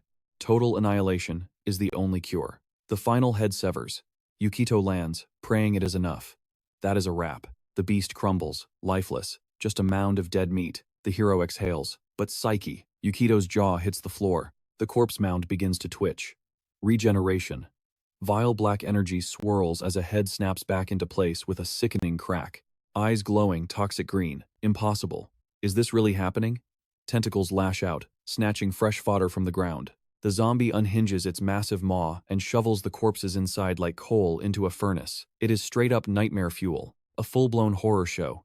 Human legs dangle from its mouth as 3 new heads burst from its neck in a spray of gore. It is consuming the dead to auto-repair. A normal undead would be dust. But this is a whole different breed of monster. Takahashi realizes the clock is ticking against him. He must decapitate the main head before it respawns the backup crew. But there is a snag. He is a close-quarters specialist. He lacks the firepower to nuke this thing from a safe distance. He considers his magic staff, but the risk is too high. One blast would level the hospital and bury them all. Stall for backup? No chance. He refuses to let that pompous blonde adventurer steal his thunder. He ditches the waiting game. There is zero time for a rescue party. No one is coming. Yukito must handle this apocalypse solo. Meanwhile, the fodder zombies sacrifice themselves to buff the boss. Every corpse consumed pops a fresh head. It is mutating too fast. If he delays, it will grow into an unstoppable kaiju. With a feral roar, the beast fires its tentacles again. Yukito barely sidesteps the death blow. The strike is so heavy it cracks the building's foundation. Plaster rains from the ceiling as the room shakes violently. The structure is failing. Takahashi knows he needs a finisher, and he needs it now. If this gluttonous feast continues, the abomination will evolve beyond any hope of defeat. Cold logic screams a singular warning. Yukito is in the belly of the beast. He needs a devastating equalizer, something to liquidate the threat instantly without collapsing the entire dungeon on his head. A surgical strike, not a blunt catastrophe. He needs balance, but his inventory echoes with emptiness. Just as the icy grip of panic tightens, a spark of brilliance ignites. Yukito scans the chaos. Boom. There, in the corner, an alchemy station. But the creature seizes his moment of distraction and lunges with lethal intent. Slice. He shears off the grasping tentacles in a blur of motion. That alchemy kit isn't just for brewing potions anymore. It is a treasure trove of raw potential. He can weaponize the very tools of creation. He dives behind a sturdy metal bed frame, skidding desperately toward the kit. No weapon? No problem. He will forge his own destiny. His gamer instincts kick into hyperdrive. Improvise. Adapt. Overcome. His predatory gaze locks onto the steel legs of the table. Without a flicker of hesitation, his blade sings through the steel pipes. In the hands of a genius, everything is a weapon of mass destruction. The system chimes 4 stretcher legs acquired. Suddenly, a colossal tentacle obliterates his cover, reducing the bed to splintered wreckage. Yukito flashes a savage, feral grin. Damn, you are thirsty. Takahashi does not flinch. He instantly equips the steel plate. Bing. The system logs the new artifact. Shield wall activated. Try being slower and dumber, ugly, our hero taunts, eyes blazing with defiance. 3 tentacles slash the air with sonic fury, but the kid ducks behind his makeshift aegis just in time. The shield is lightweight, yet it holds firm a solid fortress of defense. Defense is not enough. He needs a counterattack. He dives into the alchemy manual, hunting for a recipe of destruction. Tanking heavy blows with one hand, Yukito speed reads the grimoire with the other. Jackpot. Black powder. The recipe demands the holy trinity of explosives: potassium nitrate, sulfur, and charcoal. Takahashi's face falls. He cannot exactly summon a fully stocked chemistry lab in the middle of a dungeon run. Normally, he would bracelet warp to a convenience store for materials. But a glance at his wrist confirms the worst: the battery is dead. He has been spamming teleports all day. Adrenaline spikes through his veins. He is running for his life when the solution strikes him like a thunderbolt. If he cannot buy them, he will cook them. His eagle eyes spot a cedar block in the corner. That is his charcoal sorted. Step 1. Initiate burn. He tosses the lumber straight into the alchemical cauldron. Let's get cooking. System alert. Crafting skill too low. Success probability is a miserable 25%. But never tell him the odds. Yukito's insane luck stat procs again. Boom. High-grade charcoal acquired. 1 down, 2 to go. Brainstorming mode engaged. Sulfur and potassium nitrate remain. He is kiting the boss, dodging lethal strikes while racking his brain for a solution. The pressure is crushing. He lands a stun on the zombie, buying a critical split second. Time to consult the oracle of modern knowledge. He literally pulls up an AI chat interface, mid-fight. Yo, household substitutes for sulfur and nitrate. The digital oracle spits out the answer immediately. Common matches. He scans the room. An incense burner catches his eye, which means someone had to light it, right? He glances at the unconscious girl. Sorry, lady. Need to raid your inventory. He snatches her purse. He dumps the loot on the floor. Bingo. A box of matches stares back at him. Into the cauldron they go. He is stripping them down to their chemical base instantly. The system throws another error code about failure rates, but the god of RNG is watching over him. Ingredients extracted successfully. Now for the main event. Mixing that unstable black powder to blow this curse sky high. Crafting complete. The powder is ready. Luck strikes again, but powder is useless without a projectile. He keeps the streak alive, refining a high-quality slug in seconds. Endgame is approaching. But how does he fire it? He dives back into the girl's bag. He remembers a notepad. He rips it open and starts sketching furiously. Done. Yukito stares at his drawing. It is crude, but it represents a concept. He is smirking at his own genius. But he dropped his guard. The monster recovers and goes full aggro. With a feral roar, the zombie lunges, convinced it has finally secured the kill. Claws swipe inches from his face. It looks like game over for Yukito. You know what zombies hate most? He asks with a wicked grin. He rips the page out and tosses it into the glowing cauldron. The sketch is a pistol, the delivery system for his black powder death. He opens the UI and feeds a metal wheelchair leg into the mix as raw material. The cauldron roars to life. System warning. Blueprint unknown. You cannot just 3D print a gun with magic. Metallurgy skill is 0. Weapon should be garbage tier. System ignored. Luck stat valid. Out pops a pristine, self-firing sawed-off shotgun. Unbelievable. He hates disturbing the dead. But survival comes first. He has no other choice.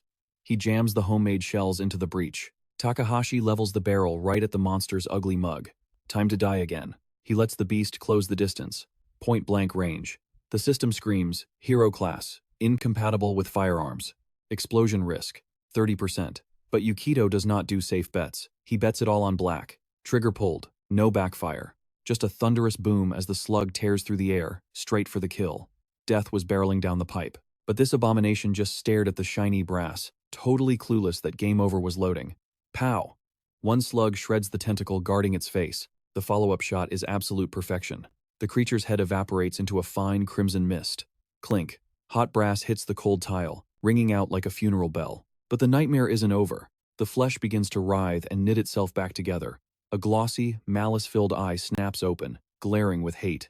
Not today. Yukito jams another black powder shell into the chamber. He is shutting down that healing factor for good. Don't even think about coming back, he growls. He refuses to let this monstrosity hit the reset button. Boom! The blast roars, disintegrating the cluster of grotesque heads on the creature's torso. He is relentless. Yukito spams the trigger like his very soul depends on it, unleashing a storm of destruction. The beast refuses to die. But Yukito? He is the definition of stubborn. He isn't clocking out until this quest is marked complete. Gripping his dual sawed-offs like a god of war, he rushes in. He unloads pure lead into every single ugly mug the abomination possesses. Thunderous gunfire shatters the morgue's silence. Blam! Another black powder round shears a massive tentacle right off the bone. Cling, clang. Empty casings dance across the blood-slicked tiles. Yukito squeezes the trigger one last time. Click. Silence. The system pings a warning in his vision. Mag dump complete. He is dry, but thankfully, the deed is finally done. The abomination collapses, a defeated heap at his feet. Every single head has been blown to oblivion. Yukito scans the carnage, his eyes narrowing sharply. Always double tap. He has to ensure this zombie isn't just playing dead. Yukito exhales, hardly believing the boss raid is actually over. Suddenly, the blue system window materializes. Congratulations. He has just deleted the curse of disaster. A world first clear. Yukito has bagged the legendary title, Sacred Slayer. He stands there, letting the magnitude of the achievement sink in. The sensation is pure, intoxicating victory. Finally, this nightmare is cancelled. It is over, he thinks, feeling the adrenaline crash. But the morgue's silence is broken by soft weeping. It is the girl he saved. He completely forgot about her existence in the heat of battle. But look at that, his DIY antidote actually worked. However, his high from the victory comes crashing down instantly. Yukito realizes he has a massive problem. He is not on the hospital payroll, and he is absolutely drenched in monster fluids. And oh yeah, he is gripping 2 illegal sawed-off shotguns. How does he explain this? Sup? I'm just the guy who came back from the dead? Yeah, nobody is buying that story. Plus, he is in a restricted staff-only zone. That is a straight-up felony trespassing charge waiting to happen. Yukito freezes. He realizes he might have defeated the monster, but now he has to defeat the law. One wrong move, and he is totally busted. In this reality, getting caught strapped with a weapon outside a dungeon is a massive violation. The crushing weight of liability nearly flattens our hero. But then, a spark of genius strikes him like lightning. He remembers ghosting his way into this basement using his invisibility cloak. It is high time to vanish once again. The second he throws the cloak over his shoulders, voices erupt from the hallway. A helmeted guard barks orders at his squad. Fire up the scanners. Sweep the perimeter. We have a rat in here. Absolute disaster, the hero thinks, panic rising in his chest. He glances down at his wrist. His invisibility bracelet is completely drained. His stealth stats are looking tragic right now. The blinking red light on the artifact screams, "Low battery." Yukito triggers the bracelet on a prayer. He begs the magic tech to squeeze out one last charge and warp him out of this mess. He just needs his insane luck stat to come in clutch one more time. But nope, nothing happens. Is his lucky streak finally over? This run is not exactly going according to plan. Suddenly, the morgue doors crash open. 2 knights storm inside, ready for battle. They brandish spears, followed by 4 others hauling a massive palanquin on their shoulders. A silver-haired girl in pristine white sits on the throne, letting out a massive, bored yawn. The 4 knights are literally acting as human furniture for her comfort. The hero clocks these uninvited guests instantly, the church squad. The point man levels his blade at Yukito. "Lady Naomi, we have a suspicious target in the room." Without even looking up from her smartphone screen, she asks if the guy is an enemy of the Almighty. The knight admits he has no clue, but the stranger is definitely giving off shady vibes. With a touch of melancholy, Naomi the clergy's representative drawls out, "Is that right?" She casually tosses her phone to a subordinate named Reed, commanding him to grind the rest of the game level for her. Naomi finally forces herself to slide off her plush mobile throne. Once her feet hit the floor, she clasps her hands in prayer. "Oh, Kingdom of Heaven, bless your servant with epic loot, trophies. And please, don't let me get deleted by some trash-tier donors." The cleric wraps up her prayer with absolutely zero chill. She struts past her armored escorts while the hero stands frozen, patiently waiting to see how this cutscene plays out. Naomi is surprisingly petite. She walks right up to Yukito, tilts her head back, and asks if he is beefing with God. But before he can even speak, she cuts in. "Nah, you probably smoked these zombies yourself." But the pint-sized minister is curious. How did a random stranger know the undead were going to spawn inside the hospital morgue? Her sharp eyes narrowed as she realized the truth. This man definitely did not belong to the hospital staff. Naomi froze in total disbelief. How could someone possess a radar for the undead, sharper than her own? It seemed impossible. The hero stood there exposed, looking completely lost without a cover story to save his skin. Suddenly, a voice boomed like thunder. I sensed the threat and deployed him to the morgue myself. He appeared just in time. Uyama Kosumarito strode into the room like a king. Naomi gasped. It was the #1 ranked hero. The atmosphere shifted instantly. The girl and her entire squad bowed low before the legendary adventurer. I have been handling incidents across the city, but I cannot be everywhere, Uyama explained, shooting a sly wink at Yuko. So I commissioned this rookie. The church minister blinked, processing the lie. She turned to Takahashi. Well, if the top hero vouches for you, you are clear. But Naomi was not finished. She scrutinized the young man, noting that his karma stats were dangerously low. The hero blinked, blindsided by her terminology. The beauty smirked, clearly reveling in the confusion she had caused. I see people's sins, virtues, and bad deeds as digital stats, Naomi explained with a deceptively sweet smile. Uyama roared with laughter. That is exactly what you would expect from the church's youngest prodigy. So that is it, the hero realized internally. She possesses a broken skill tied to a hidden class. Naomi actually blushed at the adventurer's hype, but she quickly refocused. Will this rookie be joining the Holy Raid? Her gaze locked onto Takahashi. The question trapped the adventurer. He had no dialogue option prepared for this. Silence stretched. Naomi and Yuko both stared at him, the weight of the decision hanging in the air. Uyama finally rebooted his brain. He pointed a dramatic finger at Yuko, swearing the kid would be a massive asset to the clerics. He is going to scrub the temple walls of all evil and rain down divine grace, Uyama shouted with theatrical passion.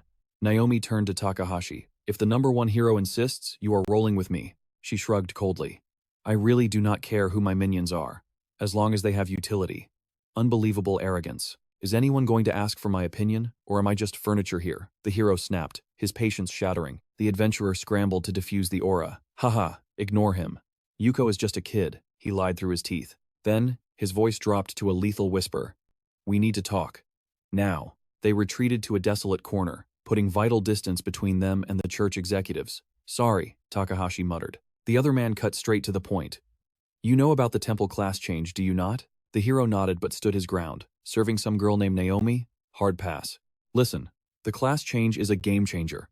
If you want to max your stats or swap builds, the temple is the only path. In my last run, I failed, the adventurer confessed, his voice heavy with the weight of time. A disaster wiped out the temple, and I was powerless to stop it. Dark memories flooded his mind like a broken dam. He saw it vividly. A terrified acolyte crumpled in a pool of crimson as the sanctuary collapsed around them. Without the temple, the adventurers grew weak, while the enemy evolved. Uyama scoffed at his own past failure. If you have the script, fix it yourself. The adventurer looked pained. I would in a heartbeat. But I cannot be everywhere. There are threats out there I must neutralize if we want any shot at a peaceful future. He pleaded his case, but Takahashi remained cold. As far as he was concerned, this was not his drama. Uyama switched tactics. Think about the endgame. Aligning with the church grants you deep dungeon access. We are talking instant floor teleportation. Bypassing high-level barriers, they corner the market on healers and supports. Plus, they can erect barriers that are practically impenetrable to monsters. And do not forget, officials warp adventurers between floors. It is the ultimate fast track. The hero finally sighed. Fine, you win. The adventurer blinked, stunned by the victory. But before he could celebrate, Takahashi seized Uyama by the collar. If he was doing this, he demanded an unbreakable vow. You do not touch my family, ever.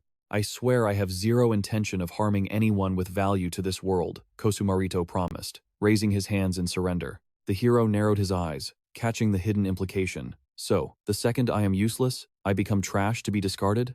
The adventurer shook his head. You make it sound like a threat, but I am simply asking for a favor. Takahashi released him, demanding the fine print. But just as the truth was about to spill, Naomi rolled up. Is your little powwow finished? The blonde hero instantly plastered on a $1 million smile. Apologies for the delay, my lady. She shrugged off the apology with ice-cold indifference. Save it. We were merely purging the filth from this wretched place. Then, without a single word, Naomi raised her staff, pointing the tip directly at the hero's heart. A pulse of purification magic washed over Yukito, erasing every speck of dirt and grime from the battle. In seconds, he looked pristine, fresh out of the laundry. The petite cleric hopped into her carriage, announcing a course for the nearest temple. The hero stood there, blinking in utter confusion. Hold on, why are we going there? Naomi snatched her phone from a knight, not even looking up as she explained they needed to audit his combat potential. I do not hire dead weight. If you cannot fight, you are useless to me, she declared, eyes glued to her scrolling feed. Two knights instantly leveled their spears at his throat. Great. It seems I have no choice then. Yeah, test him out. I gotta bounce. Good luck, buddy, Uyako's Marito shouted, vanishing into the ether. The hero realized the truth too late. That slimeball had totally set him up and bailed to save his own skin. Guest lunches are off the table, Yukito groaned as they dragged him out of the hospital basement. A short trip later, the colossal church loomed ahead, flanked by Naomi and her enforcers. They stepped across the threshold. The interior was cavernous, defying the logic of the exterior structure. Classic spatial magic was at work here. Yukito finally stopped rubbernecking, trying to take it all in. The girl wasted no time on pleasantries. Let the trial begin. Your opponent is just an average knight, she said, gesturing carelessly to a random soldier in the ranks. The warrior stepped forward, radiating a suffocating menace. A fourth-degree knight. He unsheathed his blade with a lethal, metallic hiss. Takahashi locked onto his target instantly. One glance told him everything this guy's level completely eclipsed his own. Naomi shouted, "Begin!" And they collided.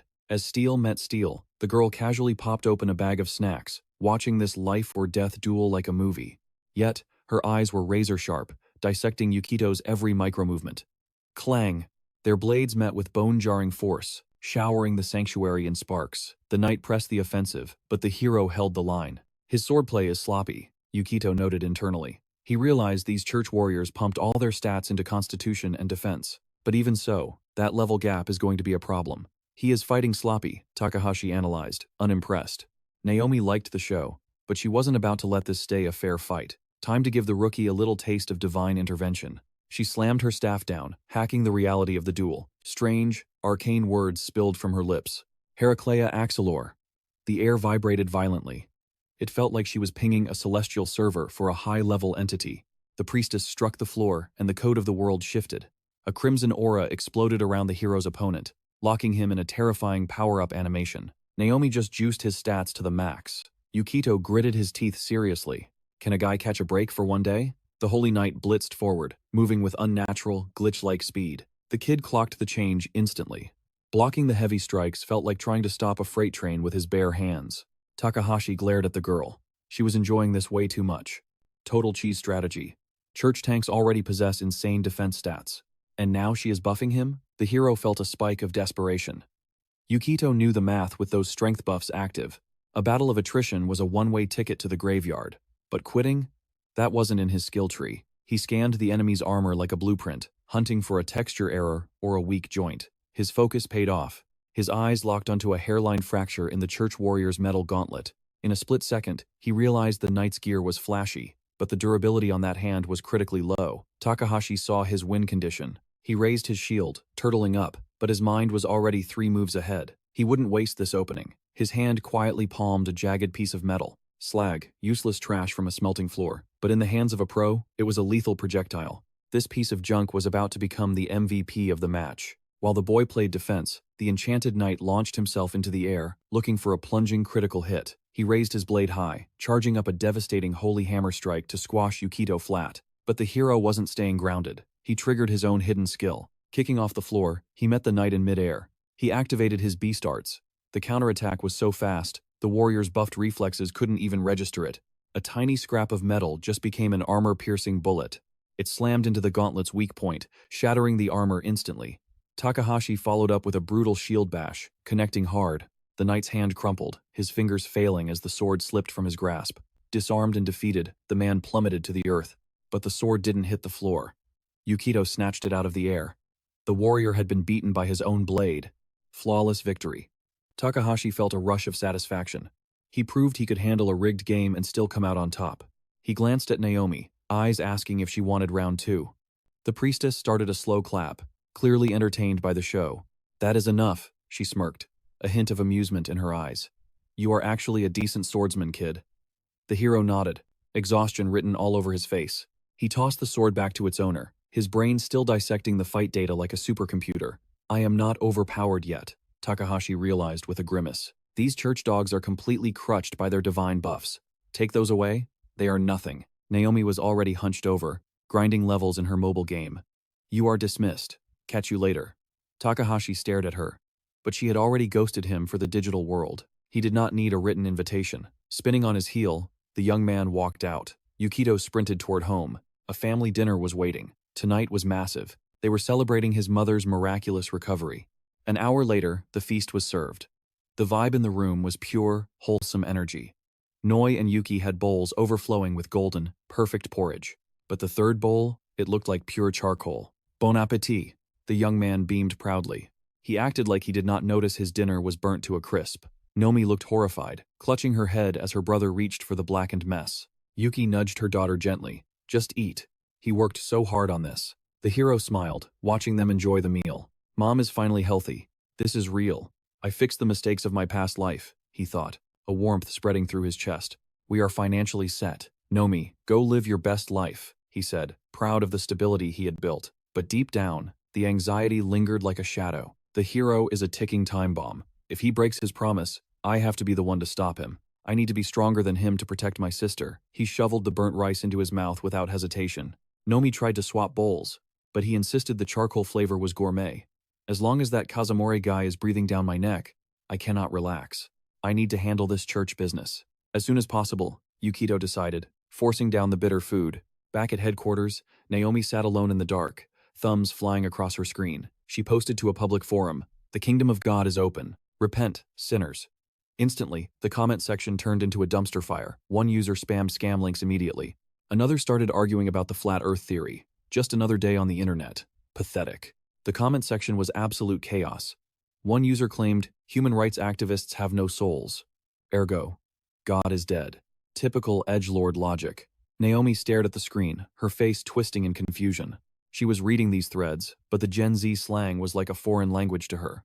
She caught herself typing a sermon to trolls who had not touched grass in years. She told the chat to find Jesus, to reconcile with the divine within their own hearts. But suddenly, the high priestess realized the hard truth. These people do not actually want faith, they want receipts. They will not believe until they see a miracle in 4K resolution with their own eyes. Naomi sighed internally. The church teaches that obsessing over worldly drama destroys your karma. Yet here she was, doom-scrolling and drowning in the digital toxic waste of the internet.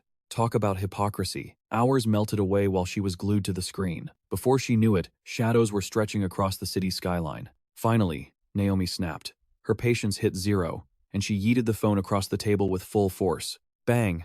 The silence was broken by a sharp knock. A muffled voice came from the hallway. "Your Holiness, permission to enter?" "Enter," she commanded, locking eyes with the door. 4 armored figures marched into the office, the air instantly growing heavy. They muttered apologies for the interruption, shuffling toward her desk like guilty schoolboys. Naomi felt the tension rising. "What is it?" she demanded. The lead knight dropped to one knee, armor clanking against the floor. "We need to discuss the upcoming raid strategy." Naomi blinked, surprised. "Is there a problem?" The knight's visor hid his face, but his voice dripped with irritation. "We absolutely refuse to let that adventurer join our expedition. The guards have seen the guy's stats, specifically his chaotic karma, and they think he is a walking death flag for the whole squad." Naomi rubbed her temples wearily. Honest truth? She could not care less. She rested her hand on the Bible, grounding herself. All she wanted was to level up her faith and purify her soul. But then she remembered her job description. Temple leader equals glorified conflict mediator. There is no escaping the drama. One of the knights kept rambling, insisting that teaming up with adventurers was a recipe for disaster. Naomi sighed, slided her monocle onto her face. Time to put on the boss mask. The temple ran the analytics. She lied smoothly. Parties with high reputation stats have better survival rates. It is simply a numbers game. Naomi shut her desk drawer with a decisive click. Furthermore, we have implemented a hidden metric, the karma system. The strength of the dark forces scales based on our purity.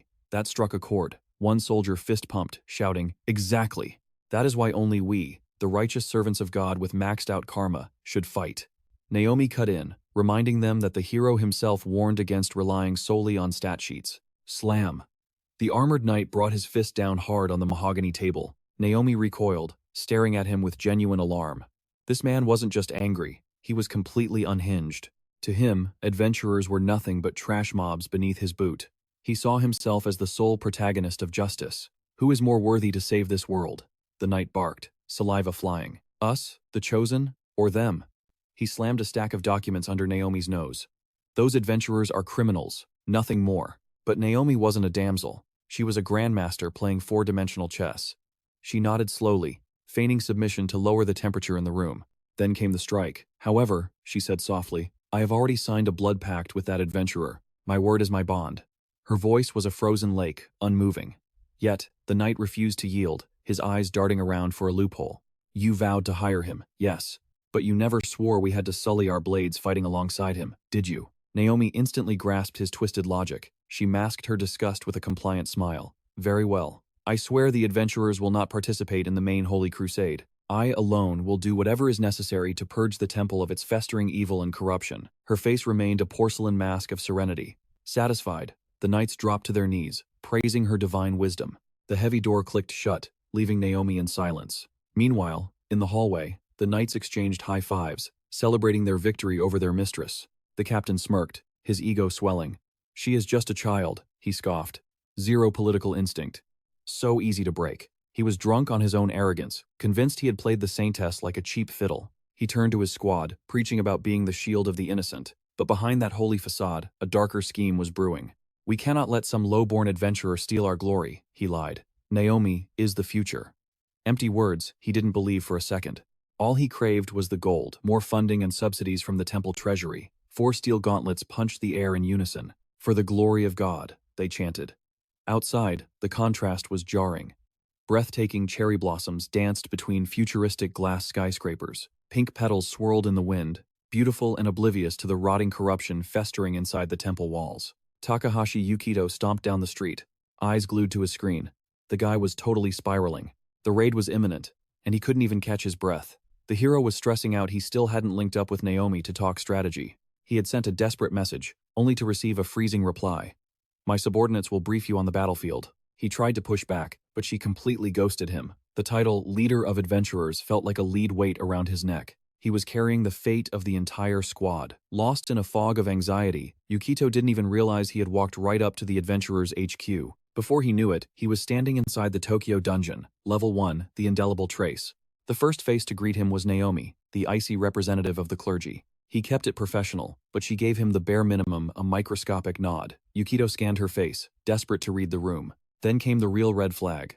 4 knights of honor lurked behind her, whispering like high school bullies. Catching their side eyes, a knot tightened in Yukito's stomach. Something about this setup felt fundamentally wrong. He drifted away from the church clique and approached the adventurer squad. Chin down, Takahashi addressed his new team. Keeping it humble, he started, "You guys are probably salty that some rando took over as leader. My bad." He assumed these veterans resented a newbie on the payroll. But one man stepped up, telling him to chill out. The crew nodded in agreement. Takahashi was handpicked by the S-rank hero himself. You simply didn't argue with that kind of endorsement. Hearing that, Yukito's jaw hit the floor. Another member leaned in to spill the tea. If it weren't for the hero, we'd all be rotting in a prison cell right now. It clicked that flashy blonde played the role of textbook savior perfectly. The image of Kosumariyota in shining armor flashed in his mind, radiating heroic energy. Sorry, but can you give me a hand? Yukito recalled the hero's words. Realizing the guy hadn't honored him, he'd just dumped all the grunt work on him. Suddenly, Naomi's voice sliced through the noise like a blade. The squad is assembled. Let's begin the sacred mission. We are heading to the 30th floor. Moments later, the crew arrived at the warp point, the church. The clergy built temples on every single underground level. They were the designated safe zones of this hellhole. You could buy holy buffs and healing services there. For a massive donation, of course. But the Floor 1 temple was a total ghost town. Who needs a priest 5 minutes into a dungeon run? With intense curiosity, everyone stepped onto the central pentagram. Poof. Gone in a blinding flash of magic. Mass teleportation? That was an insane way to travel. One of the knights took point, cracking the heavy stone doors open. Yukito kept his eyes peeled, memorizing every single detail of the new environment. Stepping outside, the sky was ablaze with a celestial light that looked exactly like the aurora borealis. Welcome to Tokyo Underground, Floor 30, the endless polar night. The only illumination came from that ghostly northern aurora. Yukito racked his brain, searching his memory bank for this level's lore. It didn't add up. Barely any monsters. Zero loot. Strangely enough, the Tokyo Underground doesn't even spawn a boss in this wasteland. That is exactly why most squads speedrun straight through to the next floor. The hero scoffed, remembering how adventurers back in his day completely ignored the 30th floor's existence. Takahashi stepped up to Naomi, demanding the game plan. But the priestess didn't just give orders, she dropped a bombshell. Their mission? To purge the demon infestation inside the temple walls. But then came the kicker. She ordered the adventurers to stay outside like dogs until the raid was over. The young man stood there, blindsided and utterly stunned by Naomi's command. The adventurers exchanged confused glances. One of Christ's knights stepped forward, his voice dripping with condescension. "Don't take it personally." Another sneered, claiming their bad karma stats made them a liability. Apparently, it was too risky for commoners to fight high-level demons. They were straight up mocking the adventurers, enjoying their little power trip. Yukito's mind raced, calculating his next move at lightning speed. The young man recalled the hero's warning about this exact scenario. Kuzumori had stated it clearly: karma is a garbage stat. The blonde explained there were a million ways to tank your score artificially. He was convinced the hypocrites running the temple were gaming the system. The superhero believed the knights were just manipulating Naomi to serve their own shady agenda. Yukito's advice back then? Just kill them all. But right when the dust seemed to settle, Kuzumori dropped a hard truth. You wipe out everyone in the temple instantly? Yeah. That is going to trigger a massive panic. Cut back to the gloom of the dungeon. The silence feels like a morgue. Our hero clutched his head, spiraling as the nightmare scenario closed in. He decided to push back, getting right in Naomi's face. Listen, we are adventurers. We answer to the guild, and we don't just walk away from a job. He knew they couldn't half-ass this mission. One careless move, and their professional reputation would be toast. The rest of the squad nodded in agreement, but the knights cut in, ice cold. Your opinions are irrelevant. You follow Lady Naomi's orders. She will tell the guild, you did your duty. 100%. You get your paycheck. You walk away. End of story. Got a problem with that? Feel free to leave. The crusader sneered, shoving a slip of paper into Yukito's chest. Yukito's voice dripped with sarcasm. Wow. Full pay for zero work? The temple is just too generous. He forced a smile, gripping the paper, but inside, he was absolutely fuming. It clicked for him right then. To these holy types, adventurers are just disposable muscle, cheap mercenaries with zero authority to speak. A knight turned to Naomi, eyes blazing with fanaticism. It is time. The holy war starts now. He was convinced that by uniting, they could crush God's enemies into dust. Naomi looked rattled, trembling under the crushing pressure, torn on what to do next. Finally, she choked out two words. We'll go. The adventurers just stood there, dumbfounded, watching the clergy march into the temple. One guy broke the silence, asking the squad, So, what is the play? His buddy scoffed. What is there to think about? We got paid. We are done. A girl frowned, feeling sketchy about the free handout, but Takahashi was already 10 steps ahead. I know how this movie ends, he thought. These self-righteous idiots are walking straight into a slaughter. He debated rallying the adventurers for a rescue mission. Yukito looked up to the sky, maybe hoping for a divine sign. Instead, his mind flashed to the smug face of that blonde jerk, Kuzumori. Seeing that face against the backdrop of the northern lights, it just ticked him off. Meanwhile, as Naomi neared the inner sanctum, her fear melted away, her expression locked into pure determination. The holy squad stepped inside. The heavy doors slammed shut behind them with a final, ominous thud. Naomi took point but suddenly froze in her tracks. What she saw ahead was absolutely insane. A massive pedestal held a statue of a woman, legs bound in shadowy black chains, and surrounding it, a horde of demons, all kneeling in worship. The beasts were too focused to notice the intruders at first. But a split second later, the gargoyles, werewolves, and demons stiffened. Slowly, they swiveled their heads toward Naomi. It was creepy. They weren't rushing her. They were just staring. Naomi's mind flashed back to the moment they first set foot on this dungeon floor. She had thought the area was clear, but her knights, eager for glory, hadn't waited for orders. They just charged. Target's back is turned. Take it out before it spots us. Screaming prayers and brandishing steel, the knights blitzed the creature in the name of God. Back in the present, the vibe shifted instantly. The air got heavy, suffocating with a demonic aura pulsing from that statue. The statue's face started to warp, where the mouth should be. A pitch-black void ripped open. It was like something trapped inside was clawing to get out. That deity was basically a container for pure, raw evil. The knights skidded to a halt, paralyzed. They never expected to face a literal nemesis of God down here. Their entire theology was crumbling before their eyes. Pure souls do not attract this level of abyss-deep darkness. There was only one conclusion. A rot existed within the squad. Behind one of these holy helms hid a liar drowning in dirty karma. This man had been skimming from the sacred coffers, justifying his greed. After all, money is the root of all evil, isn't it? And bribes? He couldn't refuse those, like that legendary melon he accepted for rigging the gluttony contest. He preached sanctity while treating marriage like a revolving door. Divorce, remarry, repeat. Just another Tuesday in his twisted book. He knew if Saint Naomi ever saw his true soul, he was dead. But he figured his brothers-in-arms were just as fraudulent. He broke commandments like he was ticking off a grocery list. His karma bottomed out years ago, but he scoffed. What is one more sin to the pile? Suddenly, Naomi's voice sliced through his internal monologue. "So the hero was right after all," she whispered. And with that, the atmosphere shifted. Every demon in the hall locked its gaze onto the holy squad. Boom! Naomi slammed her staff against the stone floor, the shockwave snapping everyone to attention. "I will root out the sinner among us later. Right now, eyes on the enemy." The knights jolted awake. She was right. Survival first, penance later. With Lady Naomi backing us, we are invincible. The warriors roared, psyching themselves up. Screaming for glory, they charged headfirst into the fray. Naomi squeezed her eyes shut, channeling a desperate prayer to push her holy light through the suffocating demonic fog. A knight rushed the green goblin, but instant regret washed over him. Crushing magical pressure flattened him to the floor. Hovering ominously above, a dark mage wove complex spells to shield his minions. The realization hit the holy squad like a truck. This was not your average dungeon fodder. They were facing a nightmare tier far above anything they had hunted before. "Stay focused," Naomi commanded. "These creatures belong on the 30th floor, and we have conquered the 40th. We have the advantage." Her words injected pure adrenaline into their veins. Emerald light erupted from the saint's staff, bathing the knights in high-tier buffs. Gripping their hilts, they felt invincible. They were convinced they could steamroll these freaks. Powered up and hungry for blood, the squad launched their counterattack. But the enemy was done playing games. The stone idol began to fracture, leaking pure crimson malice. Instantly, the monsters gorged themselves on their master's chaotic aura. Red lightning crackled, wrapping the beasts in a shroud of dark magic. A massive orc seized the opening, bulldozing forward to smash his weapon straight through a knight's skull. The power balance flipped in a second. The holy squad was completely outclassed. Morale plummeted to absolute zero. They were witnessing a nightmare beyond human comprehension. Naomi's mind raced. "Every soul I save buffs my divine essence."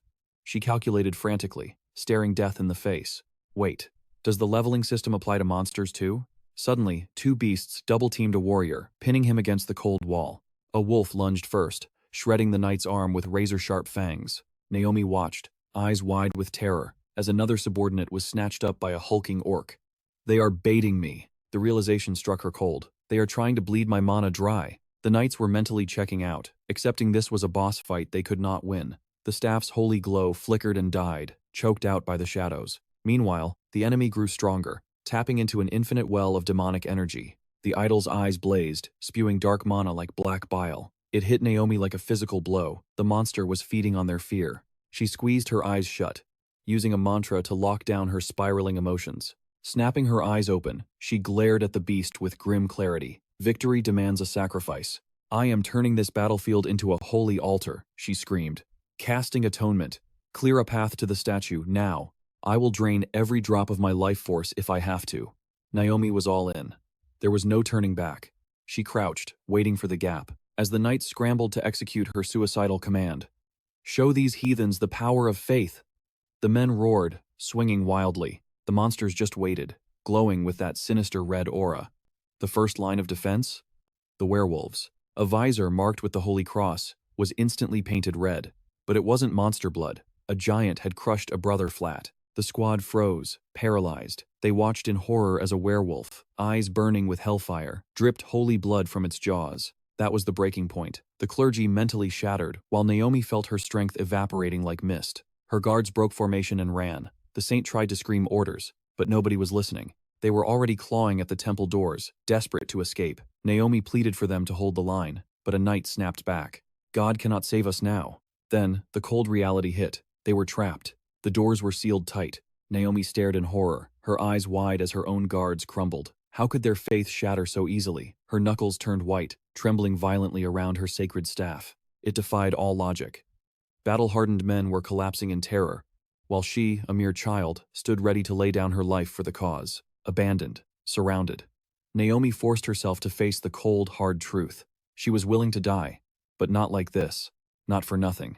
Meanwhile, outside the temple walls, a mob of adventurers lounged on the streets, oblivious. But while they gossiped, our protagonist was waging a silent war against his own conscience. No more mind games, only cold, hard facts. Yukito made his choice. He spun around to face the crowd. "Listen up, everyone. I know we finished the quest, but we can't leave yet. We have to go back in there and sweep the temple. For the saint's sake."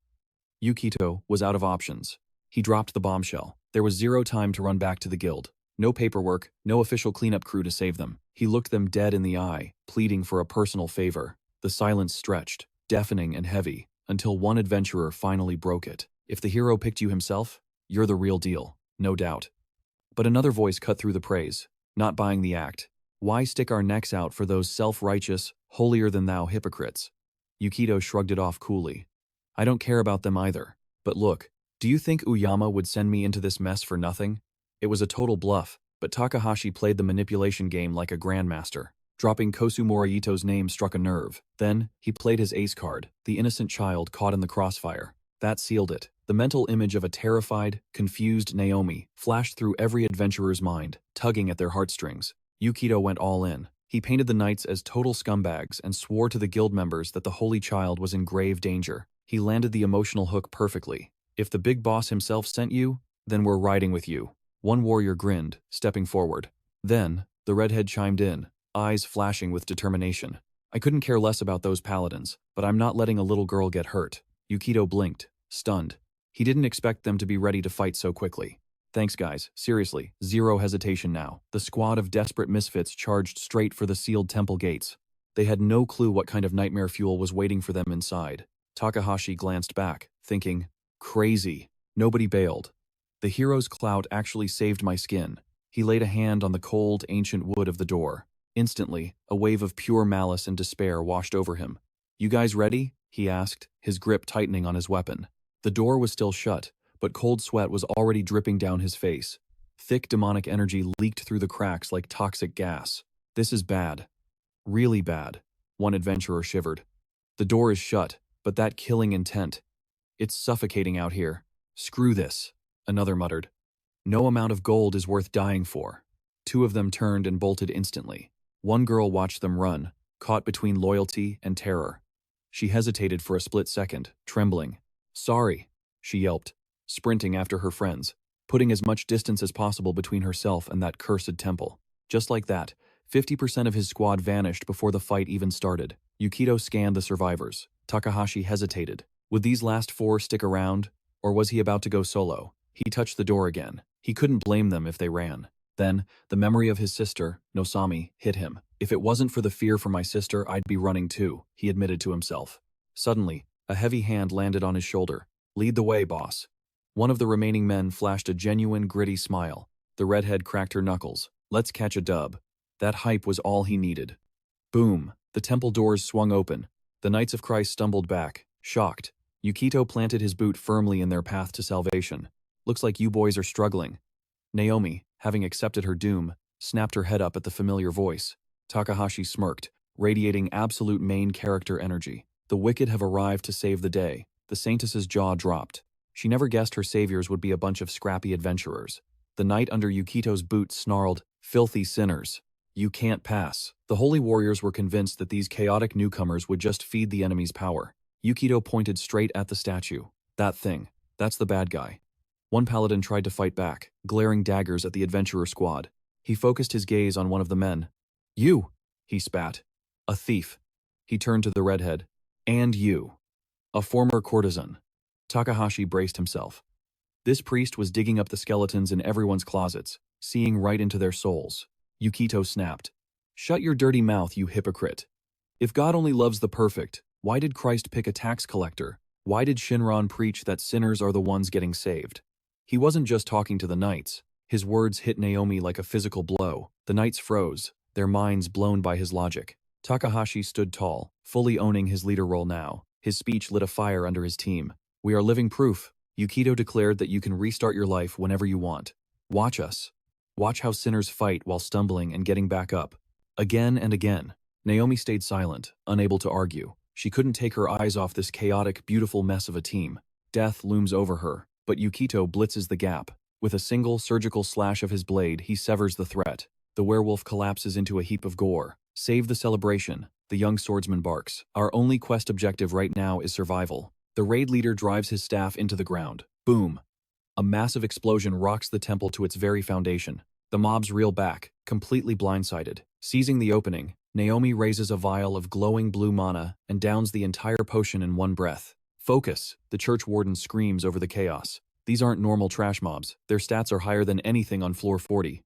Artifacts are useless here. The hero realizes the grim truth. They have to stop kiting and brawl with these nightmares head-on. Surging with arcane elixir, Naomi triggers a massive buff for the squad, and just in time, crimson demonic miasma is flooding every corner of the temple. From the shadows, green goblins snarl, their eyes locking onto the adventurers with hungry malice. Weapons drawn, the duo charges. They sprint shoulder to shoulder, their breathing synchronized in a perfect rhythm of destruction. Another fighter unleashes a triple sword barrage straight into the horde. A blade lands a critical hit. It pierces the green giant's eye in a spray of blood. Simultaneously, a shadow strikes from the rear. A teammate executes a stealth kill, dropping another werewolf in silence. Yukito thinks to himself, Naomi is absolutely carrying us with these supports. If only the hero's original strategy had worked, this dungeon clear would be a breeze. He runs the numbers in his head, but the math is brutal. Their party size has been slashed in half. Can they actually clutch this win? Yukito turns to the survivors, admitting the mob density is overwhelming. Anyone got a game plan to wipe them out? Naomi screams back that she is triggering Atonement on the statue. The raid leader freezes. The color drains from his face. He shoots a terrified look at the healer. Atonement isn't just a spell. It is the Holy Maiden's ultimate ability. It burns raw life force into mana to literally delete the enemy from existence. But the cost of one-shotting a boss like this is absolute. Casting that spell doesn't just drain mana. It deletes the Holy Maiden's life bar too. It is a suicide move. The realization hits Yukito like a truck. Miss Naomi, are you seriously going to go through with this? She doesn't flinch. I have always been ready to trade my life to purge evil. No wonder the masses call this kid a living saint. She is genuinely prepared to be the sacrifice. Yukito roars at the remaining knights. If we keep one-v-1ing these guys, we are going to wipe. We need to tank the damage. Clear a lane for the Holy Maiden. They have to escort her to the statue. Suddenly, Naomi gets swarmed, but the boys lock in. The demon boss realizes the threat and moves to intercept. The dark god buffs his minions, desperate to shield himself. He knows the Holy Virgin's nuke is coming. The adventuress clutches her pentagram, pouring her soul into the assist. Naomi begins to radiate a blinding golden light. Behind her, a knight stands guard like a human fortress. Yukito lunges, slicing deep into a giant orc. The Knight of Christ lands a precise strike, dropping a monster instantly. Within minutes, 3 enemy bodies hit the floor. Brave little Naomi sprints for the pedestal. She skids to a halt, staring up at the horrific, blood-soaked idol. Without turning, the cleric thanks the party for the escort. Now, it is her turn to solo. She shuts her eyes and begins the chant. I am Indra's arrow, the thunder of the Lord. Let my flesh become the salt of the earth, and let the divine enemy fall, she whispers. Yukito stands paralyzed. His eyes are glued to the sight of the fragile girl. She looks terrified. Sweat pours down her face, but she never breaks focus. Naomi never imagined the casting process would be this brutal. She looks down at her hands. They are shaking violently as she grips the wand. Suddenly, her vision blurs. She feels like she is pixelating into nothingness. Her eyes go wide. Consciousness is fading fast. Naomi sees herself collapsing on the cold stone, ticking down her final seconds. She cannot even explain why her body is trembling so hard. Then, a miracle happens. The hero steps in to cancel the inevitable. He shields the saint with his own body. Yukito asks softly, when you stared death in the face, were you scared? The girl breaks down sobbing. She has no answer. The hero gently places a hand on her head to ground her. He tells her that fear is valid. Even Christ cried out in desperation before the end. Even he was terrified of dying. The words shatter her composure. Tears stream down her face like rain. Yukito smiles. Does that make him look weak to you? The girl stammers. As a saint, my only purpose is to sacrifice myself, to destroy God's enemies. I am useless otherwise. The young man shakes his head. He insists she has way more potential than just being a martyr. Hearing those words, something shifts. A flicker of hope sparks in the devout girl's eyes. A saint's got to pray for salvation, Yukito reminds her, his voice cutting through the panic. Tears stream down the beauty's face again. She is completely shook. All these years, she had been just sticking to the scripture. My faith was absolute, or so I believed. Inside, Naomi's spirit was crumbling. But true prayer isn't about safety. It's staring injustice in the face and surrendering completely to the divine will. Naomi dropped to her knees, placing her soul in the party leader's hands. Clasping her hands until the knuckles turned white, she prayed with a desperation that clawed at the heavens. In that heartbeat, the realization struck. She had never truly prayed until this exact second. The air grew heavy, silencing the room. A blinding pillar of emerald light erupted from her petite frame. It crashed against the vile red mana, obliterating the demonic energy instantly. The atmosphere transformed. The suffocating hellscape vanished, replaced by the warm, embracing glow of a sanctuary. Under that holy light, the grotesque flesh of the statue calcified, reverting to lifeless, boring stone. Naomi opened her eyes, trembling as she beheld the miracle. The demon idol was neutralized.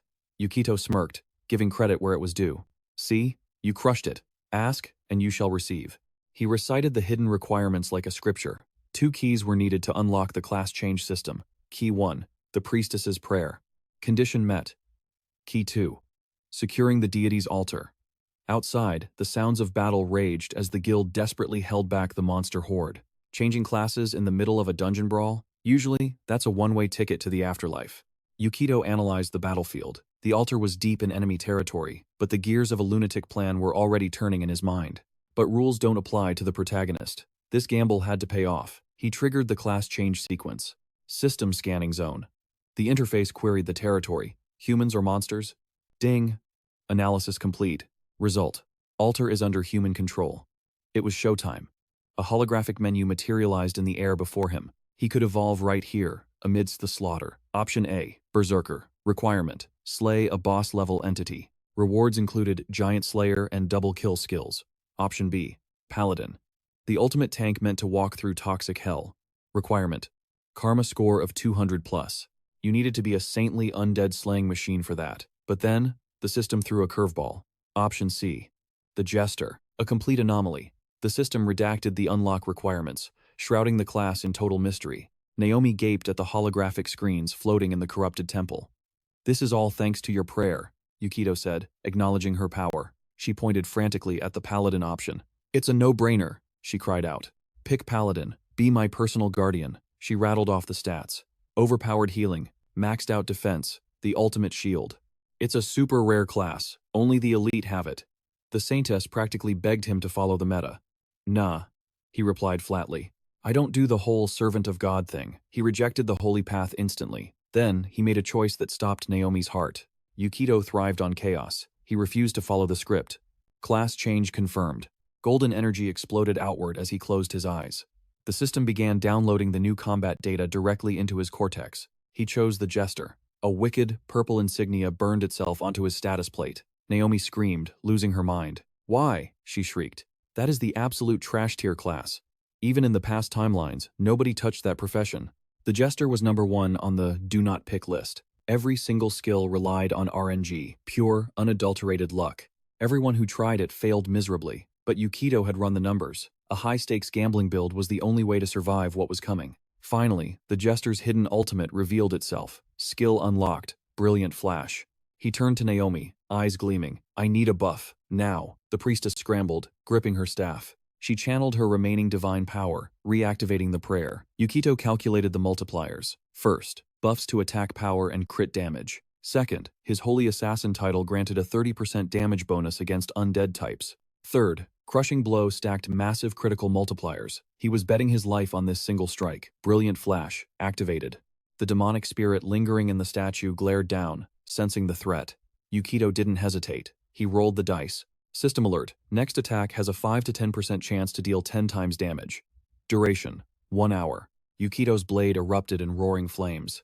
The heat was so intense, you could smell the demon's terror burning in the air. He caught the flicker of panic in the monster's eyes. It knew it was over. It flared its aura in a desperate defense. But it was too little, too late. Yukito launched himself skyward, ready to rain down judgment. Suspended in mid-air, he delivered the coldest line of his life. Ever heard the stories? He whispered. History loves a slave who ascends to a king. Time seemed to freeze around them. He saw his own reflection in the idol's terrified pupils, a predator about to feed. Boom! He brought the blade down with world-ending force, connecting squarely with the monster's skull. The impact was cataclysmic. The stone statue didn't just break, it was atomized, disintegrating into dust and rubble in a fraction of a second. Sticking the landing with a devilish smirk, he announced the new reality. History isn't just meeting a king, it's meeting the Joker. Only a madman dares to strike a god. Naomi stood frozen, her expression a chaotic blend of reverence and utter disbelief. With the boss monster annihilated, the squad erupted into a frenzy. Purging the remaining low-level mobs was nothing more than child's play. Without their commander, the demonic ranks crumbled. The church defenders seized the momentum, their exhaustion replaced by a burning second wind. Mercenaries and believers surged forward as one unstoppable wave. They crushed the remnants of the darkness, reclaiming the sanctity of the temple. Minutes later, it was over. A heavy silence descended on the hall, broken only by ragged breathing. Against all odds, 0 casualties. It was a flawless victory. Yet, while the team roared in triumph, Lady Naomi remained silent, her mind reeling from the impossibility she had just witnessed. She stood, rooted to the spot, barely holding her composure. Suddenly, the very atmosphere shifted, forcing her to snap her gaze toward the source. Golden light cascaded through the windows like a divine blessing. Meanwhile, Takahashi slipped his signature jester mask back in place, looking smugly satisfied with his handiwork. Ping! The system interface exploded with notifications. Defeating the Dark Gods clone had unlocked a legendary new title, Killer of Dark Gods. The stats were absolutely delicious, a flat 50% damage buff against all undead enemies. His rank skyrocketed, and his basic crushing blow skill evolved into something terrifying. Absolute destruction. Now that is a serious glow-up. He was so absorbed in analyzing his new stats that the Priestess became background noise. When he finally looked up, he found Naomi on the verge of tears. But this time, they were tears of pure relief. The undead were eradicated, and humanity had officially reclaimed this holy ground. The massive cathedral doors groaned open. The blinding brilliance of the outside world pierced the gloom, chasing away the shadows. Sunbeams smashed through the stained glass, bathing the once dark hall in a breathtaking kaleidoscope of neon colors. Our hero basked in the victory, while the petite caretaker looked like she was trying to solve an impossible puzzle. Around them, warriors grinned as sunlight danced along their bloodied blades. Mission accomplished. The evil spirits had been evicted. But just as the tension melted away, a new voice shattered the peace. 3 stragglers wandered in, looking utterly confused. "Everyone good?" Takahashi hit them with a casual shrug. "Yep, we handled it. Have you guys just been chilling here the whole time?" One of the men sheepishly admitted he couldn't bring himself to join the fray. We tried to cover the rear," he mumbled. Another piped up quickly. "We radioed the guild for backup." Though, clearly, that was unnecessary. The main squad had already cleared the stage with S-rank efficiency. As the adrenaline faded, Yukito finally felt the crash hit his body. Honestly, a ride back to the city would be clutch right now. But then, an adventurer with a unique haircut pointed out a sight they couldn't ignore. Yukito followed his gaze. There, lined up in a row, was a group of knights forced onto their knees. It turned out, these cowards tried to bail mid-fight, only for the outside guard to tackle the deserters.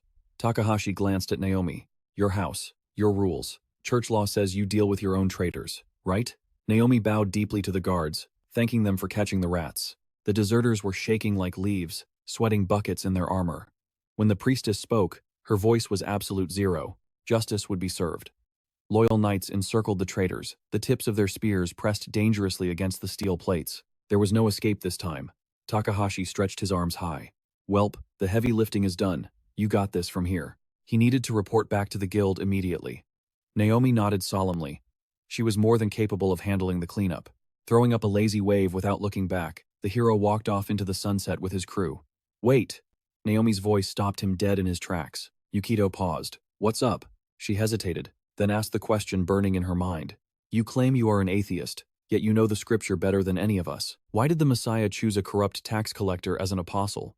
Even the Savior feared death, crying out in despair. Didn't he?" Her voice dropped to a fragile whisper. "Why did my parents teach me that sinners are the ones who get saved?" She was desperate for answers. Takahashi just smiled beneath his mask, letting the heavy question hang in the air. Finally, he dropped the bomb. Just old habits from a past life. He walked away, leaving her standing there, completely stunned. The hero's mind flashed back to the days he would hustle religious groups just for a bite to eat. That was where he first encountered the holy texts. It was a simple transaction. Fake some interest in the scripture, and the staff would slide him an extra ration. High-tier desserts would magically appear on his plate, though he would never admit to a soul that he was only there for the sugar rush. Outside the church, it was just another sunny afternoon. Civilians strolled by, completely oblivious to the chaos that had just ended. No one had a clue about the nightmare that had unfolded in the basement 15 minutes ago. Now, Naomi was alone to face the fallout. She had to decide the fate of the coward knights who abandoned her. They were on their knees, weeping ugly tears and begging for mercy. Their regret looked genuine. The men swore they had made a mistake, begging Naomi to cut them some slack. The High Priestess clasped her hands angelically and smiled. "Do not worry, the Almighty is big on second chances." A spark of hope lit up their eyes, but they were dead wrong. They were heading straight to a dungeon cell to think about their poor life choices. Naomi believed that if you sin against the people, you get punished by the laws of men. No divine intervention here, just cold, hard justice. Perhaps a sermon in the scorching savannah, she murmured, a dark scheme taking root in her mind. Rumors swirled that the new prophet hailed from East Africa. As she calculated their punishment, a suffocating violet aura erupted around her. The traitors trembled, eyes wide with sheer terror at the overwhelming pressure. If your desires cause you to stumble, we must simply excise the root. Naomi beamed, her smile radiating pure, unadulterated madness. In an instant, one of the knights faced his grim penance. When the gruesome deed was finished, she calmly removed her ceremonial headdress. She stunned her attendants with a sudden declaration. Now, it is time for me to face my own judgment. Panic seized the knights. Impossible, my lady. Please reconsider. You are young and pure. They insisted the sin was theirs alone. Guilt consumed them. They had failed to purge the darkness that surrounded their sacred mistress. Naomi ignored their pleas, casting aside her sacred vestments. The divine cares not for age. My sin is sloth and indifference, she proclaimed, revealing a standard high school uniform underneath. She was abandoning her throne as High Priestess to restart her life as a Level 1 student. Her guardians wept openly, their cries echoing like children abandoned by their mother. They begged Lady Naomi to remain, but she turned cold, stepping boldly out of the temple without a single backward glance. Gazing at the azure sky and soaring doves, she thought, I need to touch grass and experience the real world. Her mind replayed the previous day's boss raid, fixated on the adventurer who had annihilated the monster. Revelation struck. She needed to become an apprentice to that enigmatic savior. Mission objective: locate Yukito Takahashi. Meanwhile, our hero was vegetating on his couch, blissfully unaware as he stared blankly at the TV. A heavy pounding on the door shattered his peace. He shuffled down the hallway, annoyed at the disturbance to his downtime. When he checked the peephole, his jaw hit the floor. Naomi stood on his porch, posing like a relentless door-to-door saleswoman. The blonde grinned mischievously, clutching a holy Bible. Excuse me, do you have a moment to talk about God? Yukito looked as if his soul had just engaged in astral projection. Seeing the clergy at his doorstep was a nightmare come true. He tried to slam the door, but she blurred into his hallway before the latch could click. Hey, don't ignore me, let's chat, she chirped. Takahashi froze in shock. How did she move that fast? Naomi winked playfully. Non-combat magic is perfectly legal on the surface. Yukito realized she had just spammed a high-tier speed buff. Suddenly, his mother wandered out of her room, curious about the commotion. She greeted the uninvited guest with a warm smile. The priestess didn't miss a beat. Hi, I'm Naomi, Yukito's underclassman. Stop lying. The hero cut in immediately. She is a literal high priestess, Mom. I am a human being first, she shot back indignantly. The room fell into a dead silence. Mom narrowed her eyes, studying the girl's face. Wait, Naomi, haven't I seen you somewhere? Before Naomi could answer, memory unlocked. That's it. You know her, Yukito. She's the volunteer from the food bank. His mother exclaimed. I remember seeing her running operations on the street. She seemed like the boss, even commanding the adults, the woman added. Naomi nodded politely, the picture of humility. She confirmed it was simply part of her department's charity outreach. Yukito's gaze softened. This organization had fed them during their darkest financial times. He lowered his guard and sighed, inviting her in. Mom went to brew tea while Yukito asked the million-dollar question. How did you get my address? She claimed the intel was legitimate, but Yukito knew better. That blabbermouth had definitely doxed him. Once the tea was served, he sat opposite his guest in the kitchen, waiting for the pitch. He asked for her true purpose. Naomi dropped the bombshell. I want to join your party. The request stunned him, but he recovered quickly, glancing over at his mother. Yeah, I guess I can form a party now. A faint smile touched his lips. With his mother finally healthy and humming while washing dishes, he was free to embrace the adventurer's life. She was vibrant, humming a soft tune. Yukito smirked with relief. Thank God. No more spoon-feeding her that liquid breakfast. Time for real talk. He turned back to Naomi, asking why she was so fixated on teaming up with him specifically. Naomi clasped her hands, looking like a saint in prayer, and delivered a poetic line about seeing an entire universe within him. I don't get it, he stated bluntly, reaching out to wipe her cheek. Also, you have crumbs on your face. Naomi admitted she didn't fully understand the vision either. Honestly, it wasn't the concrete answer Yukito was hoping for. Typical cleric behavior, always speaking in riddles. Yet, the opportunity was too valuable to ignore. Eventually, he would encounter a dungeon boss that simply refused to fall in a one-on-one duel. He recalled a piece of veteran advice. Some zones are suicide missions without a squad. Right now, securing a top-tier magic buffer was worth more than literal gold. The decision was made. The young hunter accepted the offer. Yukito extended a hand, catching the girl completely off guard. She clearly hadn't expected him to agree so readily. I'm in, Yukito said. locking eyes with her. Let's give this duo thing a shot. Her face absolutely lit up. She beamed, seizing his hand with both of hers. I'm counting on you, she whispered with intensity. Cut to a few days later. An empty hallway. Boom. The door slammed open, revealing Yukito standing tall with an aura of absolute authority.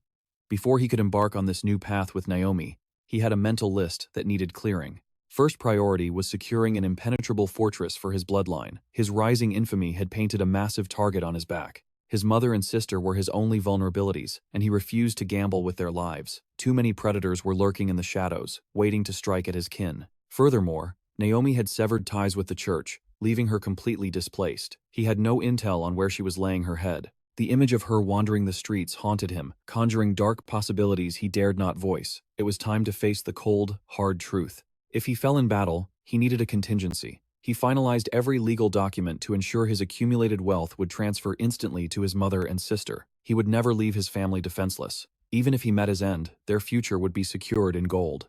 I have to do this, he told himself. Not just for them, but to sever my lingering attachments and finally begin this conquest. Yukito stood atop the roof, gazing out at the city like a king surveying his domain. Suddenly, a clear voice sliced through the wind. Sorry to keep you waiting. His family stood nearby, practically vibrating with excitement to see Naomi again. A genuine, rare smile broke across Yukito's face. There she was, his destined partner. The anticipation for the grueling climb ahead solidified into reality. The true saga was about to unfold. Forming a party doesn't cure this rotten world, Yukito thought, his expression hardening. Beside him, Naomi was already complaining about the oppressive temperature. Yukito quipped a dry joke, praying the dungeon's climate control system was functional today because the heat was stifling. But then, a digital billboard hijacked his gaze. The headlines blazed in neon red. Hiro Oyama crushes level 70 in record time. It was a brutal reality check. Statistically, Yukito was leagues beneath the hero's current standing. No matter how insanely he ground for experience points, the power chasm remained vast. Yukito calculated the terrifying velocity of the hero's growth curve. Yet, he refused to let envy rent space in his mind. I walk my own path, he resolved with iron will. Drifting into deep thought, he barely noticed his movement. His body had moved on autopilot, navigating the streets until he stood before the guild reception. Phantom memories assaulted him, days of being treated like a background character, stuck at the bottom of the food chain, weaker than the filth under their boots. The trauma played on loop. He snapped back to the present. Yukito stood upon the warp pad, poised for launch.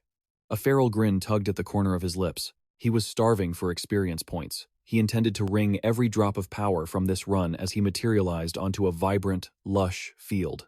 Yukito basked in the familiar digital landscape while Naomi scanned the perimeter, senses sharp.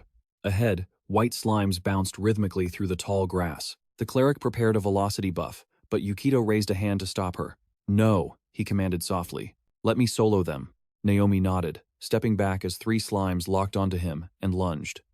My luck stat is basically a system bug, he thought, eyes narrowing. As steel slid from its sheath with a singing ring, he tapped into his true innate ability, the absolute manipulation of probability. With a single, fluid strike, he deleted all 3 entities from existence. 3 rare tier items instantly materialized in his inventory.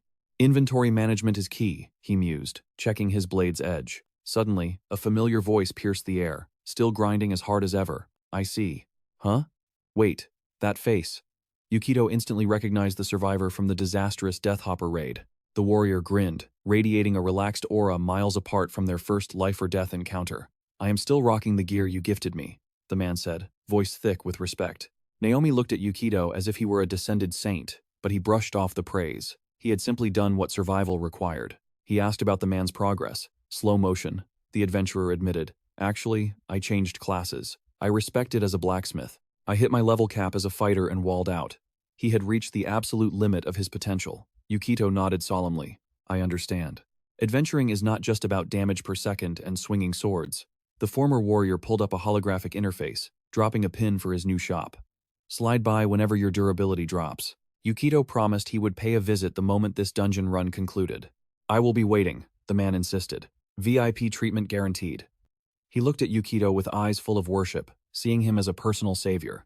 Yukito flashed a rare, genuine smile as he walked away, feeling a surge of satisfaction from the interaction. If I gave him a reason to start a new game plus, then unlocking the retraining temple was worth every coin, he thought, walking like a true monarch. The party pushed onward to the sanctuary zone. With the true grind looming, Naomi and Yukito stood before the Holy Sister. Stepping into the glowing arcane circle etched into the stone, they waited as the woman clasped her hands, weaving a teleportation chant. Seconds later, the warp sequence activated, and they dissolved into pure light. There was no fear, only adrenaline.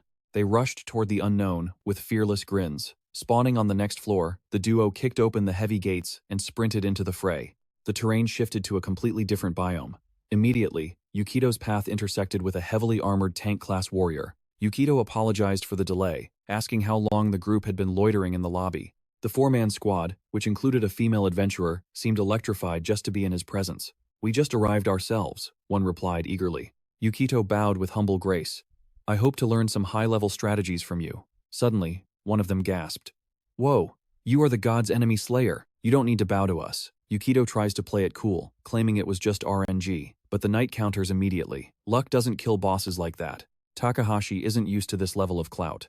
Under the gaze of the elite, he looks a bit flustered. After a lightning-fast strategy meeting, the entire raid party moves out. Game faces on. The boss is waiting a massive death scorpion.